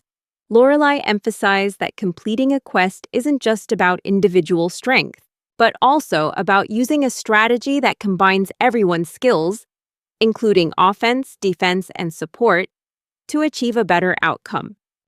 Bibia started to feel insulted, asking if Lorelai was implying that tactics were more important than their strength, and he wondered if she was looking down on him. Lorelai explained that it was just common sense. She reminded him that his clever strategies in the past had earned their party praise. However, the other party members just looked even more confused. Lorelai asked if they remembered the battle with the behemoth. Basta excitedly recalled that he'd heard about that famous battle, while Bibia seemed vague. Lorelai recounted what happened on the day they defeated the behemoth, and Basta added that they had finished the battle in just a few hours, which was the very reason he wanted to join the heroes' party. Lorelai reminded them that after that battle, their hero party became known as brilliant strategists. The others looked puzzled by this, as it felt strange and unfamiliar to them. Bibia began to ponder the strategy Lorelai had mentioned, as they had just been fighting aimlessly without a plan. Suddenly, Bibia recalled leaving everything related to support to Ariaka during their fierce battle with the behemoth. He vividly remembered how Ariaki's strategy had saved them that day. However, even though he now understood the truth, Bibia stubbornly refused to accept it, clinging to his denial. Lorelai cut through his thoughts, pointing out that as she recalled, Ariaka had handled all the preparations by himself and led them through the entire battle from start to finish. But now, Ariaki was gone. She skillfully and coldly asked if Ariaki's absence was the reason they had become such a weak and pathetic group. Finally, the party was forced to confront the truth they had been avoiding for so long. Delia got angry with Lorelai for calling their group pathetic. Lorelai apologized, explaining that the word had just slipped out unintentionally, but their conversation was abruptly interrupted by Bibia, who suddenly panicked and burst into tears. He dropped to his knees and began to wail. Lorelai, instead of diffusing the situation, remarked that not even a rookie adventurer would cry like that in front of an enemy. Delia told her to stop, urging her to see the impact of her words. Elga stepped in to comfort and soothe Bibia, while Purara coldly sneered at Bibia for crying over Lorelai's words, forcing everyone else to try and console him. Purara made things worse by mocking him, saying he was a useless and clumsy hero, and that crying on the ground was a perfect fit for someone like him. She added that this was payback for him abandoning her in the cave, causing Bibia to cry even louder, like a child who just had his candy stolen. Elga scolded Purara for teasing Bibia when he was already breaking down, and Delia also came to his defense. Purara continued to insult them for abandoning her. And the situation seemed to be getting worse and worse. Basta decided to leave the group and go home. He told everyone they could do whatever they wanted, as he didn't care and had no desire to stay in what he considered a foolish party. Elga warned Delia that if Basta left, strange rumors might start spreading again. Delia understood this and said she would go after Basta. Lorelai wondered aloud if they were really going to split up while in pursuit of an enemy, but they told her to shut up because they were busy. Purara told Lorelai that if it came down to it, they would use the hero as bait. Lorelai rushed over to Bibia and tried to get a response from him, but it seemed he had lost his mind. Meanwhile, Lorelai slapped Bibia hard across the face, shaking him and telling him to snap out of it. Through his tears, he begged her to apologize to him, which she found disgusting. Lorelai told Bibia she had given up on him and didn't want to believe it. But every single member of the party was selfish, and that the group didn't deserve to be called the hero's party. Hearing this, Bibia sank deeper into paranoia, showing signs of losing his sanity, threatening to kill anyone who dared to mock him. He unleashed a massive surge of energy from his sword. Purara warned Lorelai that Bibia was about to use his final sword technique. Curious, Purara asked about the technique, and Elga explained that it was one of the hero's most powerful skills, consuming over half his MP and capable of slicing through a vast area, destroying everything, including wyverns and even themselves. Lorelai panicked, realizing the importance of the Edcock Forest to the kingdom. She urgently ordered everyone to stop Bibia before he destroyed the forest. However, she was dismayed to see Purara and Elga run for their lives, leaving her behind. Meanwhile, Bibia activated his final sword technique, resulting in a massive explosion that could be seen from the air. Hours later, the party members found themselves locked in a prison cell. Bibia immediately protested, demanding to be released and questioning if this was how they treated a hero.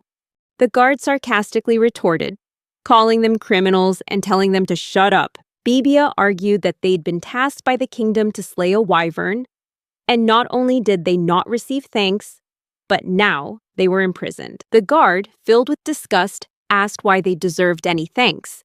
He explained that the lake in Edcock Forest was crucial to the kingdom, and that trading it just to kill one wyvern was insane. Furthermore, plenty of adventurers passed through that area daily, and someone could have been hurt in Bibia's explosion. The guard told them to reflect on what they'd done while they waited for their punishment. Just then, Lorelai spoke up, saying she was the one who had tried to stop Bibia. She explained that she had nothing to do with the forest's destruction and had actually tried to prevent the damage Bibia caused. She insisted that if it weren't for her, things could have been much worse. Bibia, furious, asked if she was just trying to save her own skin. The guard considered Lorelai's plea and checked the party's records. It turned out Lorelai wasn't even listed as an official member of the group. Lorelai pressed her attack, saying she barely knew Bibia and the others.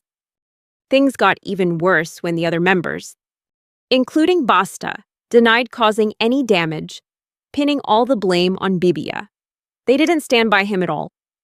The guard listened and assumed they'd all been injured trying to stop Bibia, so he decided to detain only Bibia. Everyone agreed with the guard, enraging Bibia. Elga said they would wait for Bibia outside, and Purara mockingly reminded him to think about what he'd done. Basta and Lorelai sarcastically said their goodbyes. Bibia tried to warn them that he wouldn't let them get away with this. But just then, Prime Minister Wardock from the Gurenheim Kingdom appeared and cut him off. He explained that he was nearby on business, and it seemed their imprisonment was a mistake.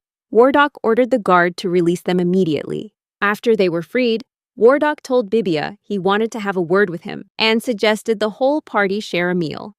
He promised to prepare a grand feast for Bibia and the group at the royal palace. Meanwhile, elsewhere, Ariaki and Colette arrived in the charming olden town, both amazed by its beauty. But then, a woman accidentally splashed dirty water on Ariake, soaking his clothes. She quickly apologized, explaining she'd been too focused on watering her flowers. Ariaki paid it no mind and walked on, but he later confessed to Colette that the incident, happening right after they arrived, felt like a bad omen. Ariaki admitted he couldn't shake this uneasy feeling. Despite the streets being decorated with beautiful flowers, he just couldn't feel at ease. He noticed the town looked unusually tidy, almost unnaturally so. Colette asked him if things being too clean was a problem. Ariaki replied that it wasn't necessarily bad, but it made him wonder where all the trash went. Just then, he saw the shadow of someone rushing into a dark alley. However, their attention was diverted by a crowd that suddenly flooded the streets. The two tried to get out of the crowd's way. And after some jostling, they finally broke free. As a result, Ariaki nearly bumped into a man on horseback. The man, who was Heinrich Gross, immediately demanded to know why Ariaki was approaching him. He scolded Ariake, calling him a commoner, and arrogantly asked if Ariaki had come to hear his speech. Heinrich mentioned he would be discussing his upcoming policies to maintain the city's beauty at the nearby square. As he rode off, he urged Ariaki to listen carefully to his speech. This piqued Ariaki's curiosity, and he decided to go with Colette to see what this wonderful policy Heinrich mentioned was all about. Heinrich began his speech by riling up the crowd, getting them excited and impressing them with sweet words. The crowd cheered enthusiastically, praising his benevolence. After the opening, Heinrich got straight to the point. He told everyone that the only problem plaguing their beautiful city was the poor who refused to pay taxes. Especially the beastmen, who he claimed were the worst offenders because of their strength and animalistic instincts. Heinrich assured the crowd that he would protect them from this threat, and declared the need to cleanse the slums and suppress all the beastmen in the city. The crowd grew even more frenzied, showing their fervent support. Heinrich signaled for everyone to calm down and prepared for his next announcement. Heinrich then invited representatives from the city's districts to share their opinions. The first to stand was the area chief, who complained about a recent increase in theft in his district and asked Heinrich for help. However, a guard interjected, telling him to solve it himself. The area chief argued that the problem had gotten too big for them to handle on their own. The guard tried to make it seem as though Heinrich wasn't concerned with such trivial matters, but he stopped them and said that he wanted his people to live in peace, no matter how big or small the issue. The crowd cheered even louder, but Ariaki realized Heinrich was just putting on a show to win the people's trust. Heinrich told the area chief that there were many beastmen living in his district, implying they were the ones causing trouble. Heinrich asked why they hadn't dealt with the beastmen yet, and the area chief explained that they needed the beastmen's strength because it was an industrial district. Heinrich asked if they were profiting from illegal labor, and the area chief denied this. Profiting from illegal labor, which the regional chief denies.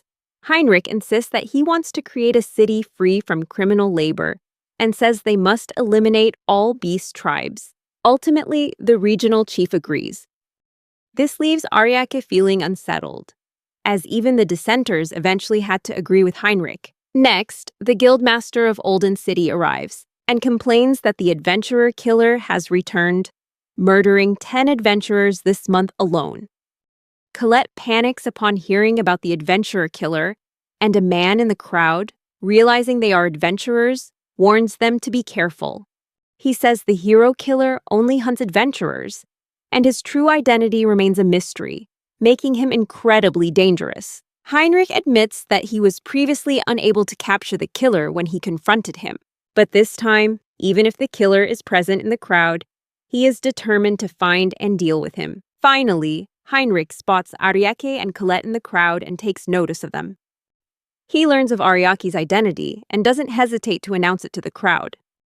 Everyone in the crowd begins to mock Ariake for being exiled from the hero's party. However, Heinrich feigns politeness and asks the crowd not to be insulting.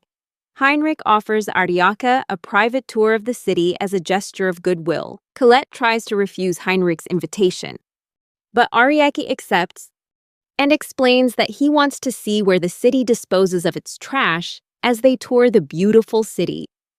Ariake becomes curious as to why Heinrich, who seems so heavily guarded, would need a luxurious sword like the one he's holding. The guards correct Ariake, revealing that Heinrich is actually a master swordsman. Ariake asks to touch the sword, but is scolded. He apologizes, and Heinrich quickly changes the subject, trying to charm Colette with flirtatious words. However, Colette bluntly refuses and even calls him a third-rate politician. Heinrich is angered but skillfully hides it. He shifts his attention to a poor man who accidentally bumps into them. The guards attack the man for getting in the way, and he begs for forgiveness. Colette tries to persuade Heinrich to stop, but he still orders the guards to deal with the man. Ariake secretly uses a speed-enhancing spell to help the man move faster and escape danger. Afterwards, Heinrich brings up a public execution he has planned for some members of the beast tribe he has captured, and suggests they all attend. At the execution site, 2 beast tribe siblings, a brother and a sister, are in chains, preparing to face their grim fate. Heinrich's guards treat the 2 beast tribe siblings cruelly, prompting Colette to intervene, reminding them that the 2 are just children. Heinrich explains that the beast tribe siblings openly opposed his policies and must be punished as an example to others. He orders the guards to stone the 2 children to death. However, something strange happens. A mysterious barrier appears, protecting the siblings from the stones. Heinrich turns and sees that Ariake was the one controlling the barrier. Heinrich scolds Ariake for daring to defy his orders to protect the beast tribe, but Ariake retorts, asserting that the only real beast here is Heinrich. Unable to contain his rage, Heinrich orders Ariake's arrest and declares that he will face death. However, before dealing with Ariake, Heinrich decides to finish off the beast tribe siblings first and orders his guards to kill them. As the guards approach, an unseen force pushes them away, causing them to fall to the ground unconscious. Ariake recognizes that this type of magic is a powerful barrier that can destroy anything it touches, and he knows only one person with such a skill. Just then, Saintess Alicia appears, making a grand entrance. Alicia steps forward and asks what Heinrich has to explain. Everyone is surprised to see her. Confidently, she walks over to Ariake and demands the guards release him. Heinrich tries to persuade Alicia to leave the execution area with sweet words, but she points her staff at him and says the church had informed her that he was discriminating against the beast tribe in the city, which goes against their religion. Heinrich was shocked to learn that the order came directly from the church. Alicia explained that, according to the teachings of Brigadism, racial discrimination is strictly forbidden. However, Heinrich openly challenged their faith. Heinrich noticed the crowd starting to murmur, so he declared loudly that what he was doing wasn't discrimination, but punishing criminals, and that the church had no right to interfere with his justice. Alicia revealed that she had investigated and discovered that Heinrich had raised taxes and confiscated people's property, and that anyone who opposed him met a grim fate. Alicia declared that, as the great saintess of the Brigitte Church, it was her sacred duty to recommend Heinrich's excommunication. This shocked everyone present.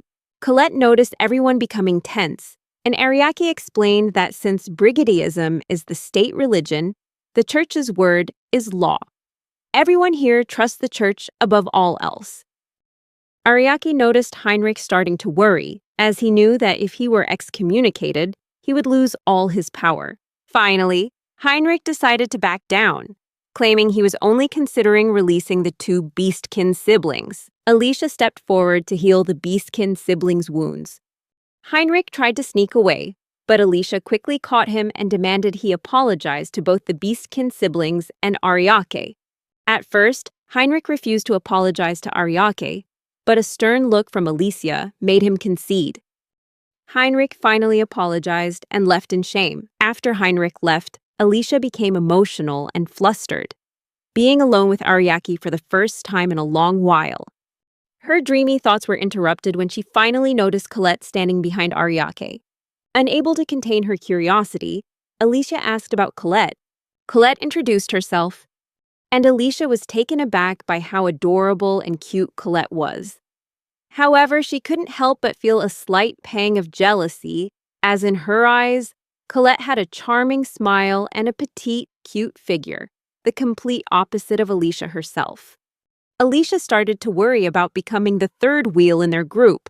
Interestingly, on the other side, Colette was also jealous of Alicia's beauty. She was amazed by Alicia's radiant appearance, so much so that she believed Alicia could even charm unique beings like the dragonkin she belonged to. Colette felt overwhelmed by Alicia's almost superhuman aura, and also wondered how to handle the situation, especially since Ariake had mentioned having a reliable companion, but she never expected it to be someone like Alicia. Ariake broke the tension by asking about the others and why Alicia was alone. Alicia admitted that she had left Bibia's group. This surprised Ariake, and Alicia confessed that she had been following him ever since she left the heroes' party.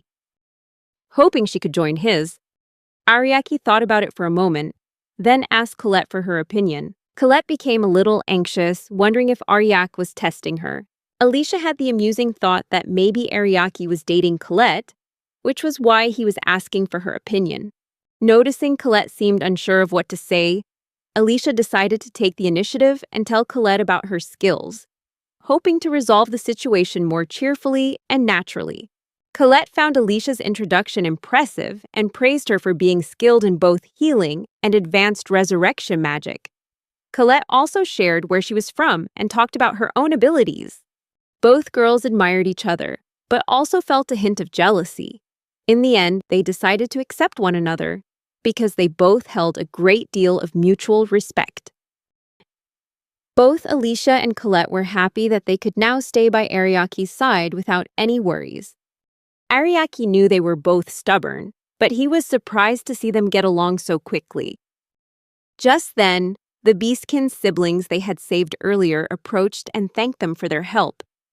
The boy introduced himself as Hao and his little sister as Anne. Hao sincerely promised he would never forget Ariake's kindness. Ariake humbly suggested sharing the thanks with Alicia, offering her half the credit, and was curious about their future plans. Ariake inquired, And Hao assured them that the two of them would continue their adventure and wouldn't let someone like Heinrich diminish their love for the city. Alicia vowed to ensure that Heinrich would learn his lesson and that the two children would always be happy.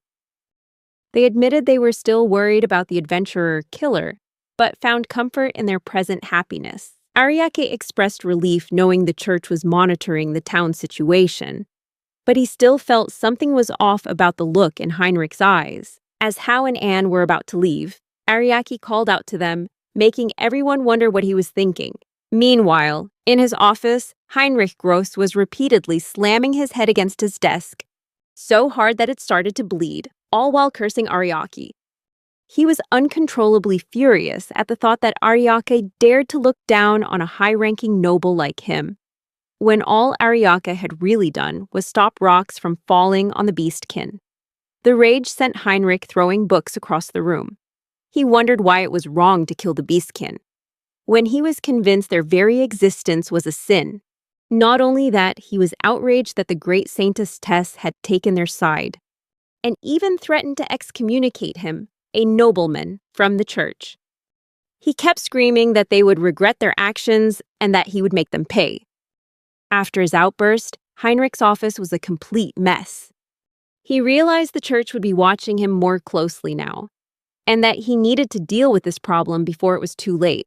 Smirking, Heinrich drew his sword and reassured himself that even if he lost his power, he still had his blade. Suddenly, the door opened and one of the guards walked in. Heinrich reported that they would handle the adventurer killer case. But first, he needed to check if anyone suspicious had entered the Purgatory Temple. Hearing this, the guard handed Heinrich a list of adventurers. As he looked at the list, a cunning smile spread across his face. He told the guard to prepare the cavalry for the next day and then left. Heinrich was overjoyed to see Hao's and Anne's names on the list.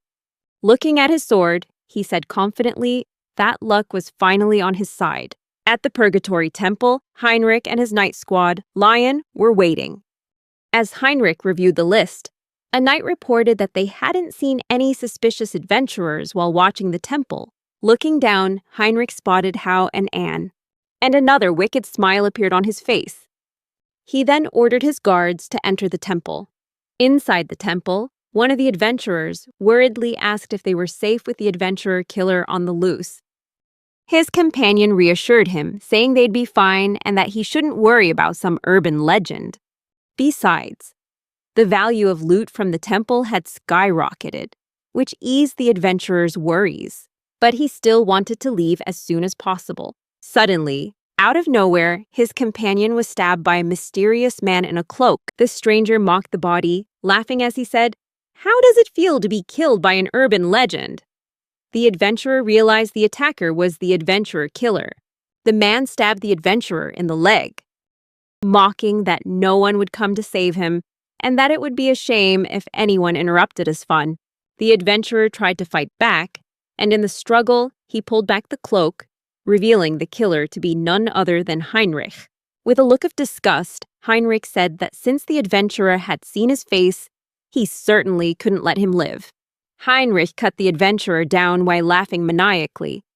He said that the adventurers should be grateful that even trash like them could make his sword stronger, as its sharpness increased with the amount of blood it absorbed. Afterward, Heinrich decided to go find Hao and Anne. Elsewhere in the temple, the two Beastkin siblings were continuing on their journey. Anne remarked that the atmosphere in here felt creepier than usual today. Hao decided they would rest for a bit, then told Anne he was going to scout ahead a little. Anne agreed, saying she would wait for him nearby.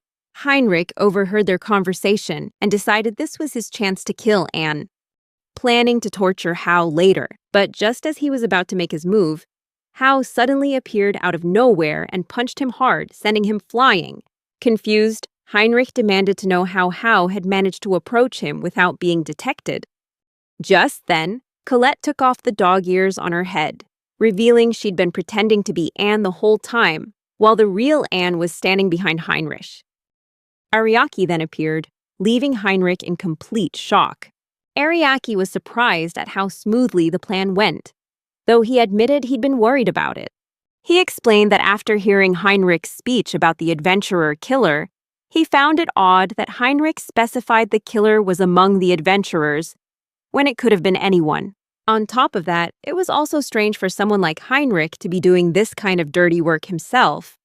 With those clues, Ariake concluded that Heinrich was using the hunt for the adventurer killer as a pretext to continue his own slaughter. Heinrich tried to deny the accusations, but the supposedly dead adventurers, revived by Alicia's magic, claimed otherwise. Colette then drew everyone's attention to the sword Heinrich was using, a blade that seemed to grow more sinister with each kill. She explained she hadn't realized it at first because the sword was sheathed. Alicia turned to Heinrich, calling him a criminal. She declared that for the crimes he'd committed, no excuses would be accepted, and that once he was exposed, he would lose everything. Heinrich began to tremble and mutter something, unnoticed by the others. The sword at Colette's feet also began to vibrate, and he screamed that they would all pay. The sword suddenly flew back to Heinrich in a large explosion, and it had now transformed into a powerful demon sword. Heinrich said he would show them the true power of his demon sword. He threatened that for daring to insult him, they would all die by this blade. Ariake tried to warn Heinrich, telling him the sword was actually a monster, but it was too late. Suddenly, tentacles began to sprout from Heinrich's body. As he screamed in agony, Colette asked what exactly that sword was, and Ariake explained it was a mimic, a monster that can disguise itself as an item and devour adventurers to grow stronger. As the mimic let out a horrifying roar, it began to chaotically throw rocks at the group, and its tentacles multiplied. Alicia warned that if this mimic got any faster, they'd be in serious trouble. Colette was confused, as she thought mimics were low-level monsters. Ariake explained that with enough souls, a mimic can evolve into a hell mimic, a monster classified as triple S rank, which is incredibly dangerous. The hell mimic then unleashed a shockwave, overwhelming the group of adventurers. Colette said the shockwave probably knocked everyone unconscious. Alicia noticed that the monster's attacks were rather slow, meaning it probably hadn't fully absorbed Heinrich yet. After telling the other adventurers to fall back, Ariake told Colette and Alicia to prepare for battle. At first, Colette was a little annoyed, as the plan seemed to be just to hold the monster off.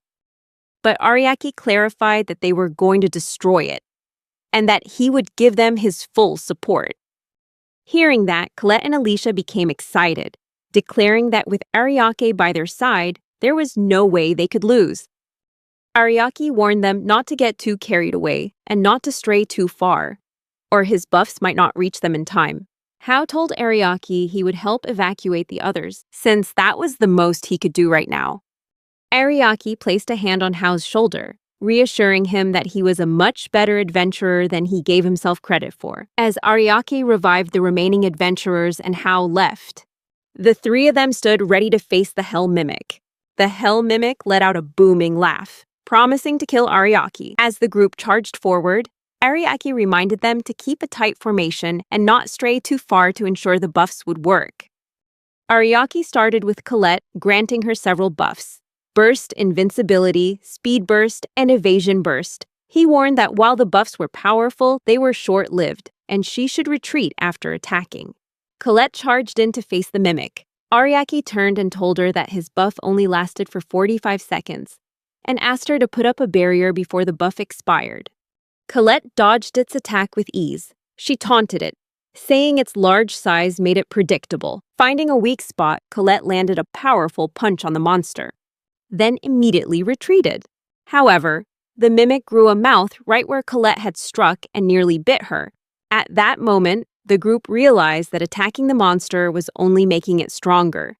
Ariake told Colette to keep luring the monster, as another mouth began to form. Colette kicked the monster and continued to evade all of its attacks, proudly boasting that it couldn't touch her, thanks to Ariake's buffs.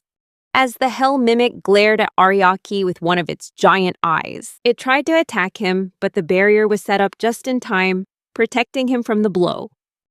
Alicia asked Ariake to use his skills on himself, but Ariake said that even though he'd anticipated the Mimic would attack him, he wanted to conserve his magic.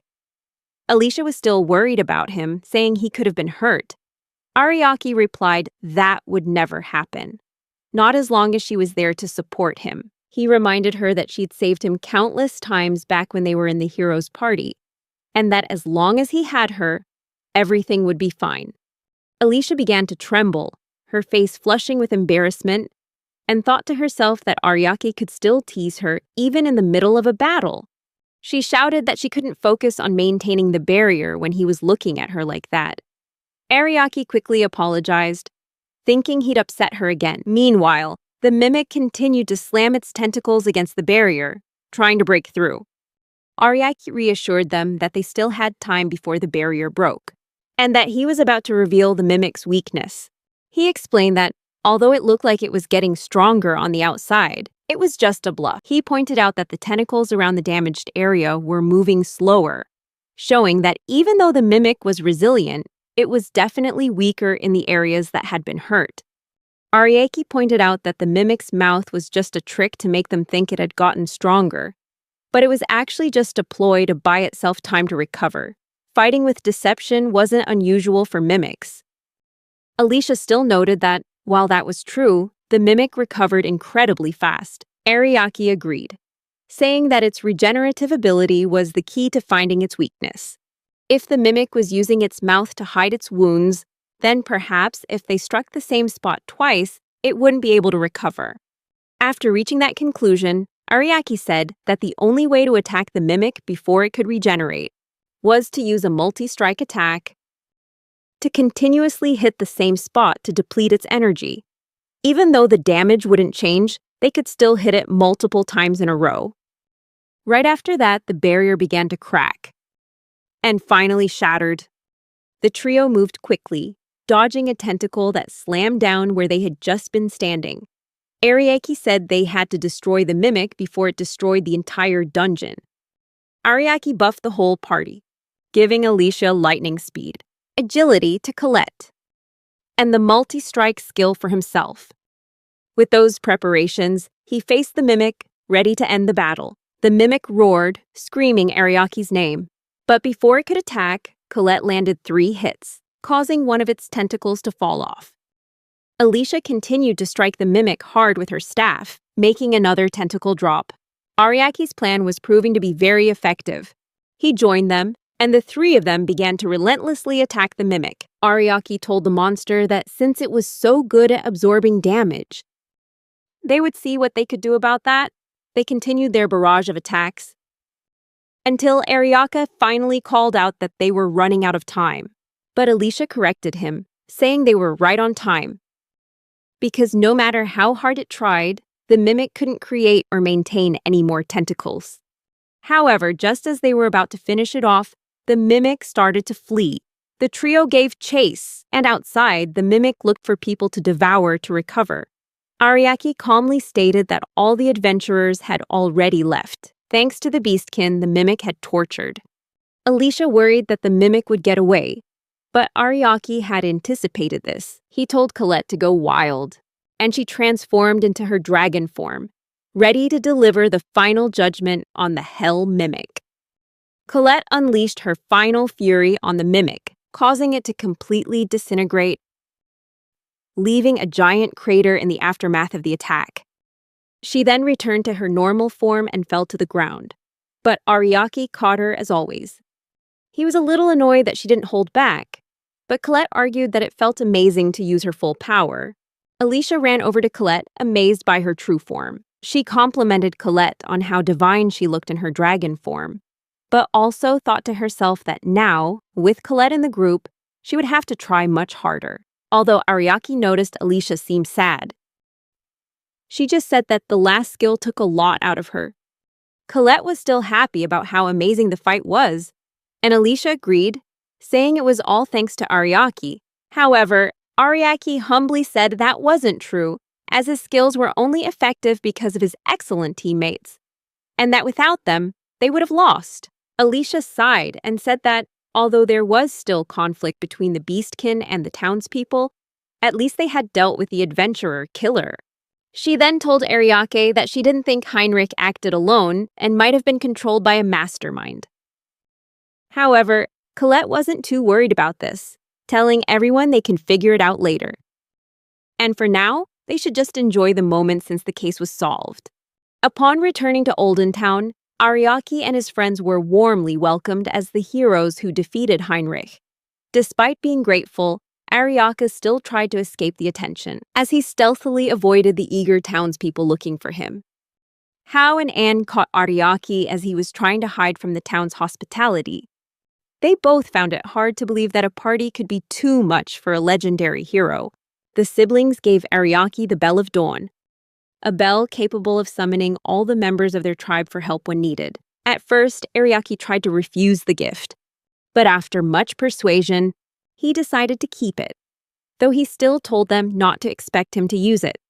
Afterward, Alicia informed Ariaki that she would have to leave the party for a while because church officials had contacted her and wanted to see her in person. Ariaki said that sounded like a pain, and Alicia replied that it was all his fault, since she had to go back to express her gratitude for what he'd done, and she also had to report in person. Ariaki wasn't sure if she was mad at him, but Alicia continued, saying they also wanted him to come along to properly show their gratitude. With a hint of annoyance, Ariaki said he didn't want to, and Alicia giggled, saying she knew he'd say that since he always hated being the center of attention. Ariaki was surprised to see Alicia so cheerful and said it had been a long time since he'd seen her so happy. Alicia then left, saying she had already informed Colette. Ariaki wished her a safe journey, which made Alicia blush unexpectedly. Fenrir, now in her human form, appeared beside Ariaki and confirmed his suspicions about a mastermind behind the recent events. She kissed him and said they would meet again, then vanished. As they continued their journey across the country, Colette remarked that it seemed they needed to plan an escape route. Ariaki then announced they would head to the port city of Belta, as they needed to cross the sea to reach Alti.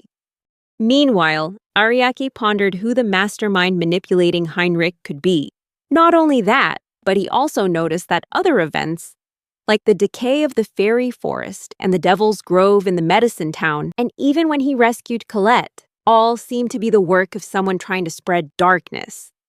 On the way, as Ariaki was talking about how he used to take care of the heroes' party, Colette spotted some royal knights. The royal knights noticed their carriage and approached, informing Ariaki that they had been waiting for him, and that they were there to deliver a royal decree from the kingdom of Guranheim.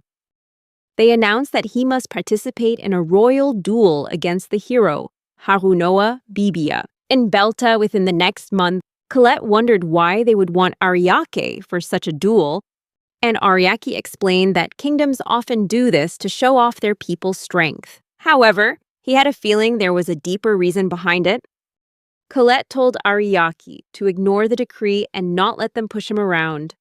The royal knights tried to object, saying one cannot refuse a royal decree, but after a few threats and insults from Colette, accompanied by her deathly cold glare, they fell silent. However, Ariake saw it as a chance to see how much the hero's party had grown in strength. Colette, slightly annoyed, said he was being too kind. Meanwhile, Ariake thought to himself that the hero's party had probably made many mistakes since he left, but that was the only way for them to truly grow.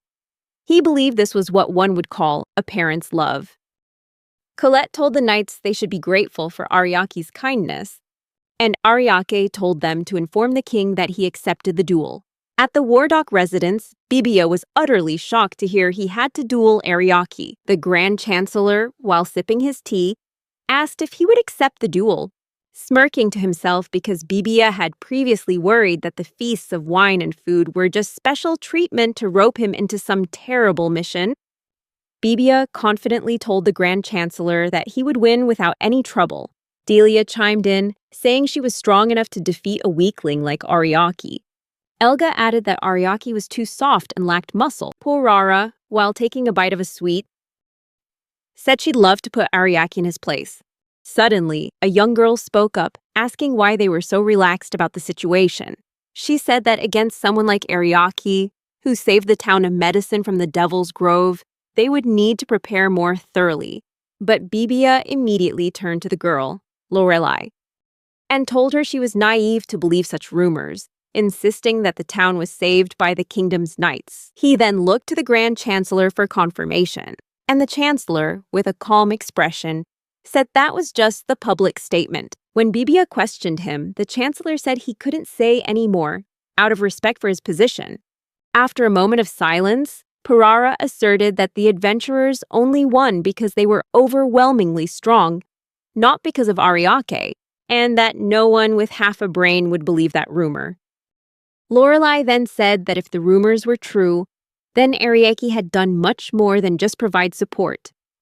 However, Bibia told her to shut up and claimed that rumors always exaggerate things like that. Lorelai then said that she might leave the party, and the other new member agreed. Delia explained that leaving was pointless because they were under the kingdom's authority, and if they left now, they'd be saddled with a massive debt from claims and damages. Hearing this, the girls fell into despair, which delighted Delia and Parara. The Grand Chancellor stated bluntly that the royal duel was designed to elevate their status as heroes, because right now, their reputation didn't live up to their role. He added that some people considered Ariake to be the true hero. He explained that if the public believed the destruction only happened because they were too powerful, then public opinion of them would change. Suddenly, Bibia crushed his wine glass in his hand, declaring that Ariake was weak and that he didn't care for fights where the outcome was already decided. However, he was willing to dispense justice like a hero. Bibia was convinced that Ariake being seen as a hero was just a lie Ariake told himself, and that he was just trying to get revenge for being kicked out of the party. He then told the Grand Chancellor that the royal duel sounded interesting, and he accepted, despite being certain of the outcome. As the Grand Chancellor rose from his seat, he told Bibia he was looking forward to the match. Then he paused and informed Bibia there was one more thing. He turned towards the door and called someone in. A boy carrying a spear entered, introducing himself to the hero party as Lakri. The Grand Chancellor explained that he wanted Bibia to take Lakri as his disciple within the hero party, which surprised and annoyed Bibia because the boy wasn't a girl. Bibia then asked the Grand Chancellor to find someone else to look after the boy, but the Chancellor insisted that no one else could handle the task. Because Lakri wields the holy spear, Bryanak, and since Bibia also possessed a holy weapon, he was the only one who could be trusted to train the boy. With some reluctance, Bibia took Lakri to an empty field, beginning his disciples' training session. Lakri, in a warm and appreciative voice, expressed his gratitude for the honor of receiving guidance from the hero himself. In response, Bibia coldly told Lakri to skip the excessive formalities, wanting to get the training over with quickly. Lakri eagerly charged at Bibia with his sword, but a single slight movement from Bibia caused Lakri to miss his mark and tumble to the ground. However, with unshakable determination, Lakri quickly got back up, declaring that he was just getting started and wasn't done yet. He charged at Bibia once more, who couldn't hide his annoyance as he braced for the predictable attack. Not far away, the hero party members Elga, Delia, and Parara were gathered around a table, engaged in a leisurely card game. Lorelai, as usual, could be heard complaining about their choice to relax when they could be doing more heroic things. In a lighthearted tone, Delia responded with a playful excuse, suggesting they were actually resting and calling it a form of training. Lorelai took a moment to remind the group that to meet Ariake for the upcoming royal duel, they would have to head to the coastal city of Belta. However, their current activities seemed more focused on fun than preparation. Parara, with an exasperated sigh, voiced her annoyance at Lorelai's persistent seriousness.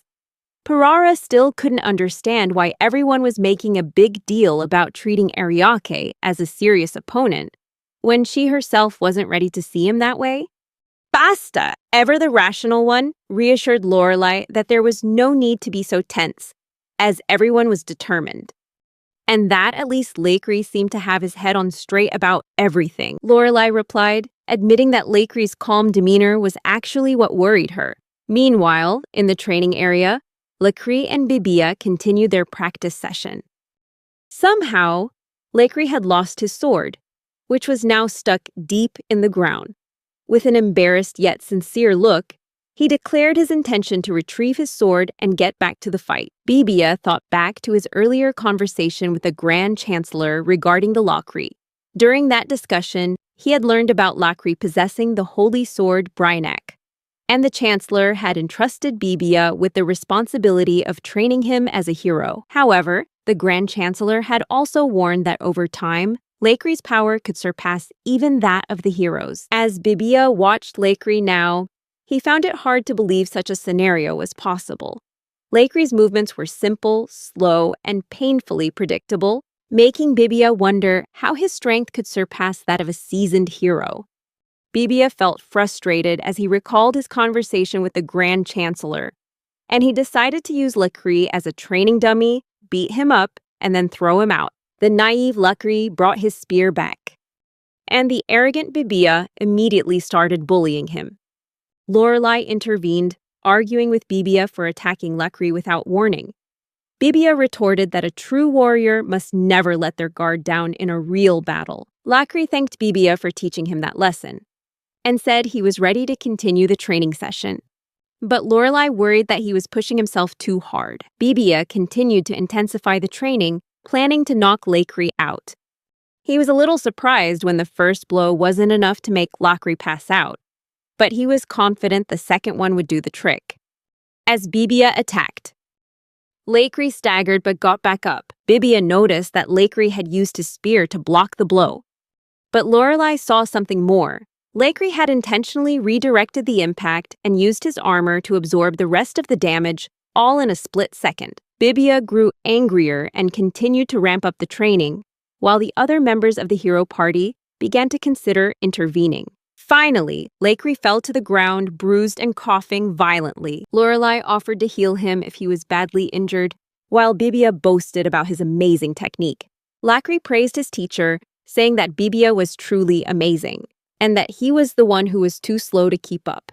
Lakri went into detail about how Bibia executed the first strike, pushing the sword down to lift himself up, then using momentum and gravity to bring the sword down forcefully. In the end, Lakri concluded that he had learned a lot from Bibia's gravity-defying technique. Lakri was still in a praising mood, but inwardly, Bibia couldn't believe that his disciple could see through a technique that even Bibia himself hadn't realized he was using. If Lakri had been faster, Bibia's attack might have missed. Elga remarked that Lakri's defensive ability was truly impressive, and Parara and Delia started to worry, wondering how Lakri could see through Bibia's technique. They began to panic, especially Delia, thinking that if Lakri had such insight and defensive skill, she could easily be replaced, and Bibia would be next. Parara realized that Lakri had used magic to aid his movements in battle, and under the right circumstances, she could also be replaced. Even Elga felt threatened, seeing that Lakri was also skilled in defense. The party members began to feel so threatened that they wanted to get rid of Lakri. Bibia noticed this anxiety and seized the opportunity to ask everyone to join the fight. Hiding his malicious intent under the guise of wanting to see Lakri's true strength. Was he strong enough to be part of the hero's party? They beat Lakri down, after which Bibia turned him into an errand boy for the party. Lorelei reprimanded Bibia, but as usual, her words had no effect. Lakri admitted that he knew he was weak and had only recently been chosen to wield the holy sword, meaning he was still an amateur warrior. Lorelei tried to argue otherwise, but the criticism from the others drowned her out. Bibia even went so far as to say that Lakri's sword was just a useless accessory, and the boy tried to defend himself. Finally, Bibia declared that he didn't need such a defiant and worthless person, and kicked Lakri out of the party. Lakri ran into the forest, feeling disappointed and defeated. Unaware that she had wandered into the territory of some thugs, Lakri was quickly cornered by them as they demanded her expensive sword.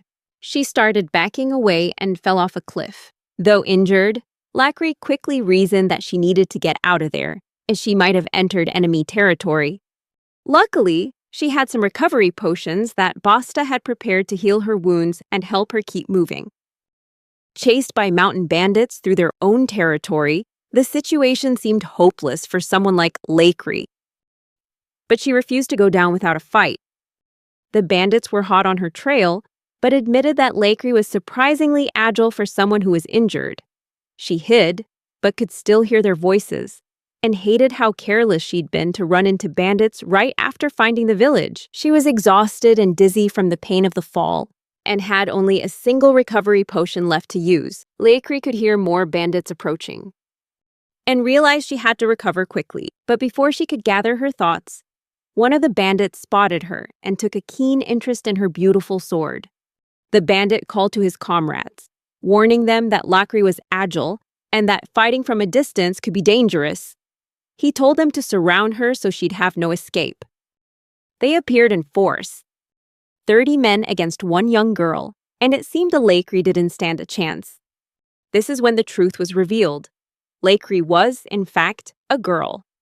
The wielder of the holy sword is chosen from the Kelberg clan, and this is a great honor. Lakri had been chosen over her brothers, but her father believed that only a man was capable of wielding the sword. So, from the day Lakri was chosen, she began to be treated as a boy. They cut her hair, and her dresses were replaced with armor. Still, it was a proud moment for Lakri, the youngest daughter of the family. As the bandits closed in, she promised herself she wouldn't let them take her beloved sword. If they wanted it that badly, they'd have to take it over her dead body. Lakri prepared for the confrontation. Her strategy was to block their attacks if possible. And if not, she would avoid letting them cut too deep. As long as she avoided any fatal wounds, she would be fine. She targeted the bandit leader, hoping to use him as a human shield. However, Lakri's efforts quickly became hopeless as she was overpowered, and her sword was about to be taken. One of the bandits said she fought well, but it was time for them to leave.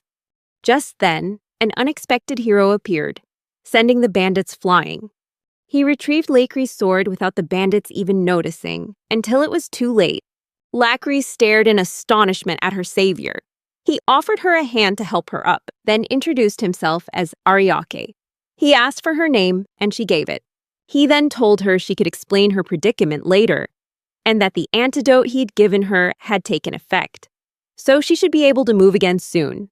Lakri wondered when he had given her the antidote.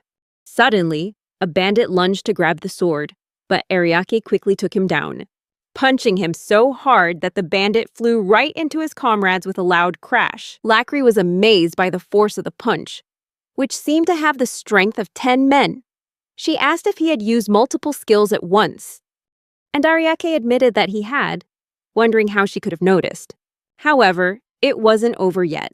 Another bandit grabbed Lakri and held her hostage, threatening to kill her if Ariake moved. Lakri felt pathetic, thinking that Ariake had saved her, only for her to get captured again. Ariake put 2 and 2 together, and quickly realized that Lakri had a slow motion skill that allowed her to see enemy attacks in slow motion. That's why she was able to tell that he had actually struck 10 times with a single blow. Ariake told her to focus on her skill. At first, it was a challenge, but as she refocused, she broke free from the bandit and retrieved her sword. She excitedly told Ariake that it felt like the bandit was moving in slow motion, and asked if her victory was thanks to his help. Ariake told her she had just discovered a new power that worked through her eyes. She just needed to follow the enemy's movements with her sword when defending or dodging. The bandits continued their attack, but Lakri followed Ariake's advice, focusing and seeing the enemy's movements slow down. Thanks to this, she was able to move with precision and decapitate the bandit leader. The remaining bandits panicked and fled. But Ariake told Lakri that he had already set a trap to catch them all. His mission was to eliminate the bandits, and it was easier to corner them all in one place rather than let them scatter. He apologized for unintentionally dragging her into his mission, but Lakri was too captivated by the outcome of their encounter. Ariake had introduced Lakri to her own hidden power and taught her how to use it. She secretly wished she could become his disciple. The two were served a lavish feast, making one wonder what the occasion was. The waiter explained that the feast was a token of gratitude for them having dealt with the bandits. Lacri commented on the excessive amount of food, but Ariaki just asked for 5 more servings of grilled meat. The waiter joked that it was like a scene from Oliver Twist. Surprised, Lacri asked if he really needed that much food. Ariaki explained that he had friends coming later, which was why he needed more food. Lacri was in awe of companions with such appetites, saying how amazing they must be. As they continued their conversation, Lacri updated Ariaki on the risks and difficult circumstances she had been through. Ariaki now knew that Lacri had also been kicked out of the hero's party. This surprised Lacri, learning that Ariake had also been kicked out, as she couldn't fathom why someone as extraordinary as him would end up in such a situation. Meanwhile, she saw herself as just a talentless person who deserved to be thrown out of the party. Ariaki asked if she truly believed she had no talent, and Lacri confirmed it, explaining that was how the other party members treated her. She insisted they were right because she couldn't prove otherwise. Even when she was in the mountains and the bandits came, she only survived because Ariaki showed up at the right moment. Lacri concluded that being chosen by the sword didn't automatically mean she would become skilled. Ariaki told her that wielding a sword requires real skill, and that the sword itself means nothing without ability. He mentioned that when he first took her hand, he was surprised that despite her slender frame, her hands were covered in calluses. He encouraged her, saying it was proof of her hard work. Lacri tried to make up for her lack of experience. She took Ariaki's hand and said that she was trying, which was wonderful, and that she never backed down from a fight, which was also impressive. Even when surrounded by bandits and taken hostage, she stood her ground. She chose to trust him and fight. Her resilience was the mark of an ultimate warrior. Ariaki continued to question why she felt useless when she clearly wasn't. Lacri burst into tears, thinking of the weakness that had haunted her for so long. She remembered the whispers all around her, everyone commenting on how she was too weak for a chosen one, and how she had no special skills, despite being forced to fight alone, rejected and scorned by everyone. She still decided to follow her path without regret. She'd been desperate to become stronger. And then Ariaki appeared, acknowledging her efforts. He called her a warrior, and that proved that all her efforts had never been in vain. Lacri continued to cry, expressing her deep gratitude for Ariaki's kindness. He gently told her that it was too soon to be crying, because she still had so much potential that he needed to help her unlock. Ariaki mentioned how she had used her ability to realize that he had combined multiple skills in his punch, specifically a 10-in-1. Lacri gave a wry smile, dismissing it as nothing, claiming she only noticed because of her slightly better kinetic vision. She felt it was meaningless, especially when she remembered the helplessness she felt when the other party members, led by Babia, had attacked her before. Their attacks and bullying were what made her flee into the mountains in the first place. Ariaki asked for more details about Babia's attack, and Lacri recounted how Babia moved and struck as if he were performing a dance. He used the momentum of his first strike to follow up with a diagonal slash. Ariaki immediately recognized it as the Lorndemir Waltz. This reminded Lacri that, right, Ariaki had once been a member of a hero's party. The Lorndemir Waltz was clearly a complex, high-speed skill that an ordinary person would find difficult to comprehend. However, Lacri was no ordinary person. Because she was able to grasp it after seeing it just once, their conversation was interrupted by the cheerful and excited arrival of Colette. She was always clinging to Ariaki, so it was strange for her to have been gone even for a short while. She began by apologizing for being away from Ariaki for so long, but she reassured him that there was no need to worry because she was back now. The moment she saw Lacri, Colette shouted, "Who's this?" Lacri remained polite, introducing herself, and Ariaki helped by explaining that Lacri had helped him take down the mountain bandits. Lacri humbly said that it was Ariaki who had saved her life. Colette, despite being gone only a short time, seemed impressed to learn that her master had been busy playing the hero in her absence. However, Colette's jealousy flared up as she grew suspicious of the admiration Lacri had for Ariaki.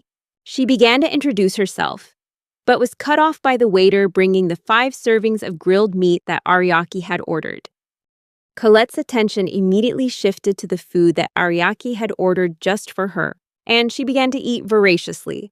Lakri couldn't help but comment on how cute and energetic Colette was.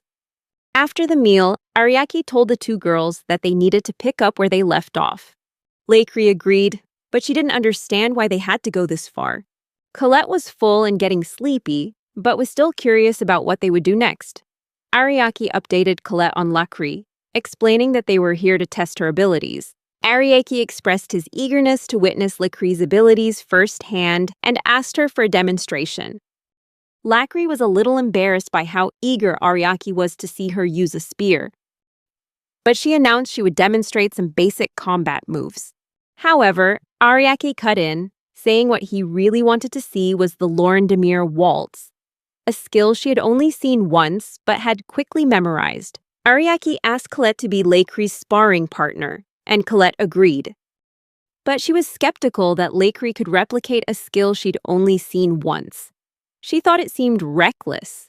Lakri explained that she could handle the task just fine with her spear, but Colette remained doubtful. Lakri sprang into action, with the sounds of clashes and swirling wind, and finally, she collapsed, complaining that she couldn't keep up with Colette's speed. However, Ariaki told her she did great, since Babia had practiced that skill for years, and for Lakri to replicate it like that was an impressive feat.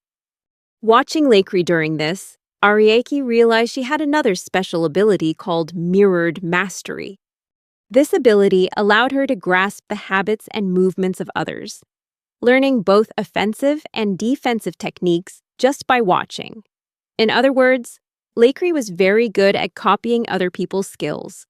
Colette remarked that Lakri was just good at copying, but Ariaki countered, saying that wasn't the whole story. With this ability, Lakri could easily find weaknesses or openings in an opponent's technique and come up with the perfect countermeasure. In other words, once she's seen an attack, she'll never lose to it again. This revelation made Lakri realize that she was actually very good at dodging and defensive maneuvers. Her body instinctively reacted to copy movements thanks to her kinetic vision. Although she might seem weak if she didn't know how to use her ability to attack, if she harnessed the skill well, she would become a formidable warrior. Lakri realized she needed to incorporate her instinctive defensive abilities into her attacks. If her body could instinctively dodge, then it could also learn to attack, though it would require time and serious training. With deep gratitude, Lakri bowed to Ariaki, expressing that she had felt lost after being abandoned by the hero's party, but Ariaki had become her motivation to get stronger. She promised to do her best to achieve that. Ariaki smiled and praised her spirit. Then he offered her a spot in his party. Colette was excited by the idea of having a divine weapon on their side, as it would surely be useful in upcoming battles. Plus, Colette looked forward to friendly competitions with Lakri to help each other grow. Lakri was thrilled and asked if this invitation meant she would become Ariaki's disciple. Ariaki laughed and reminded her that he was retired, but if she really wanted it, he would agree, especially since she was the wielder of a divine sword. Now that she was his disciple, Lakri would need to undergo training to get started. She needed to master her mirrored mastery skill. Ariaki remarked that Lakri's progress on the mountain was admirable, and there was no better way to train than through actual combat. This led to Ariaki inviting Lakri to join them in the upcoming royal duel, a perfect opportunity for her to train and prove her abilities.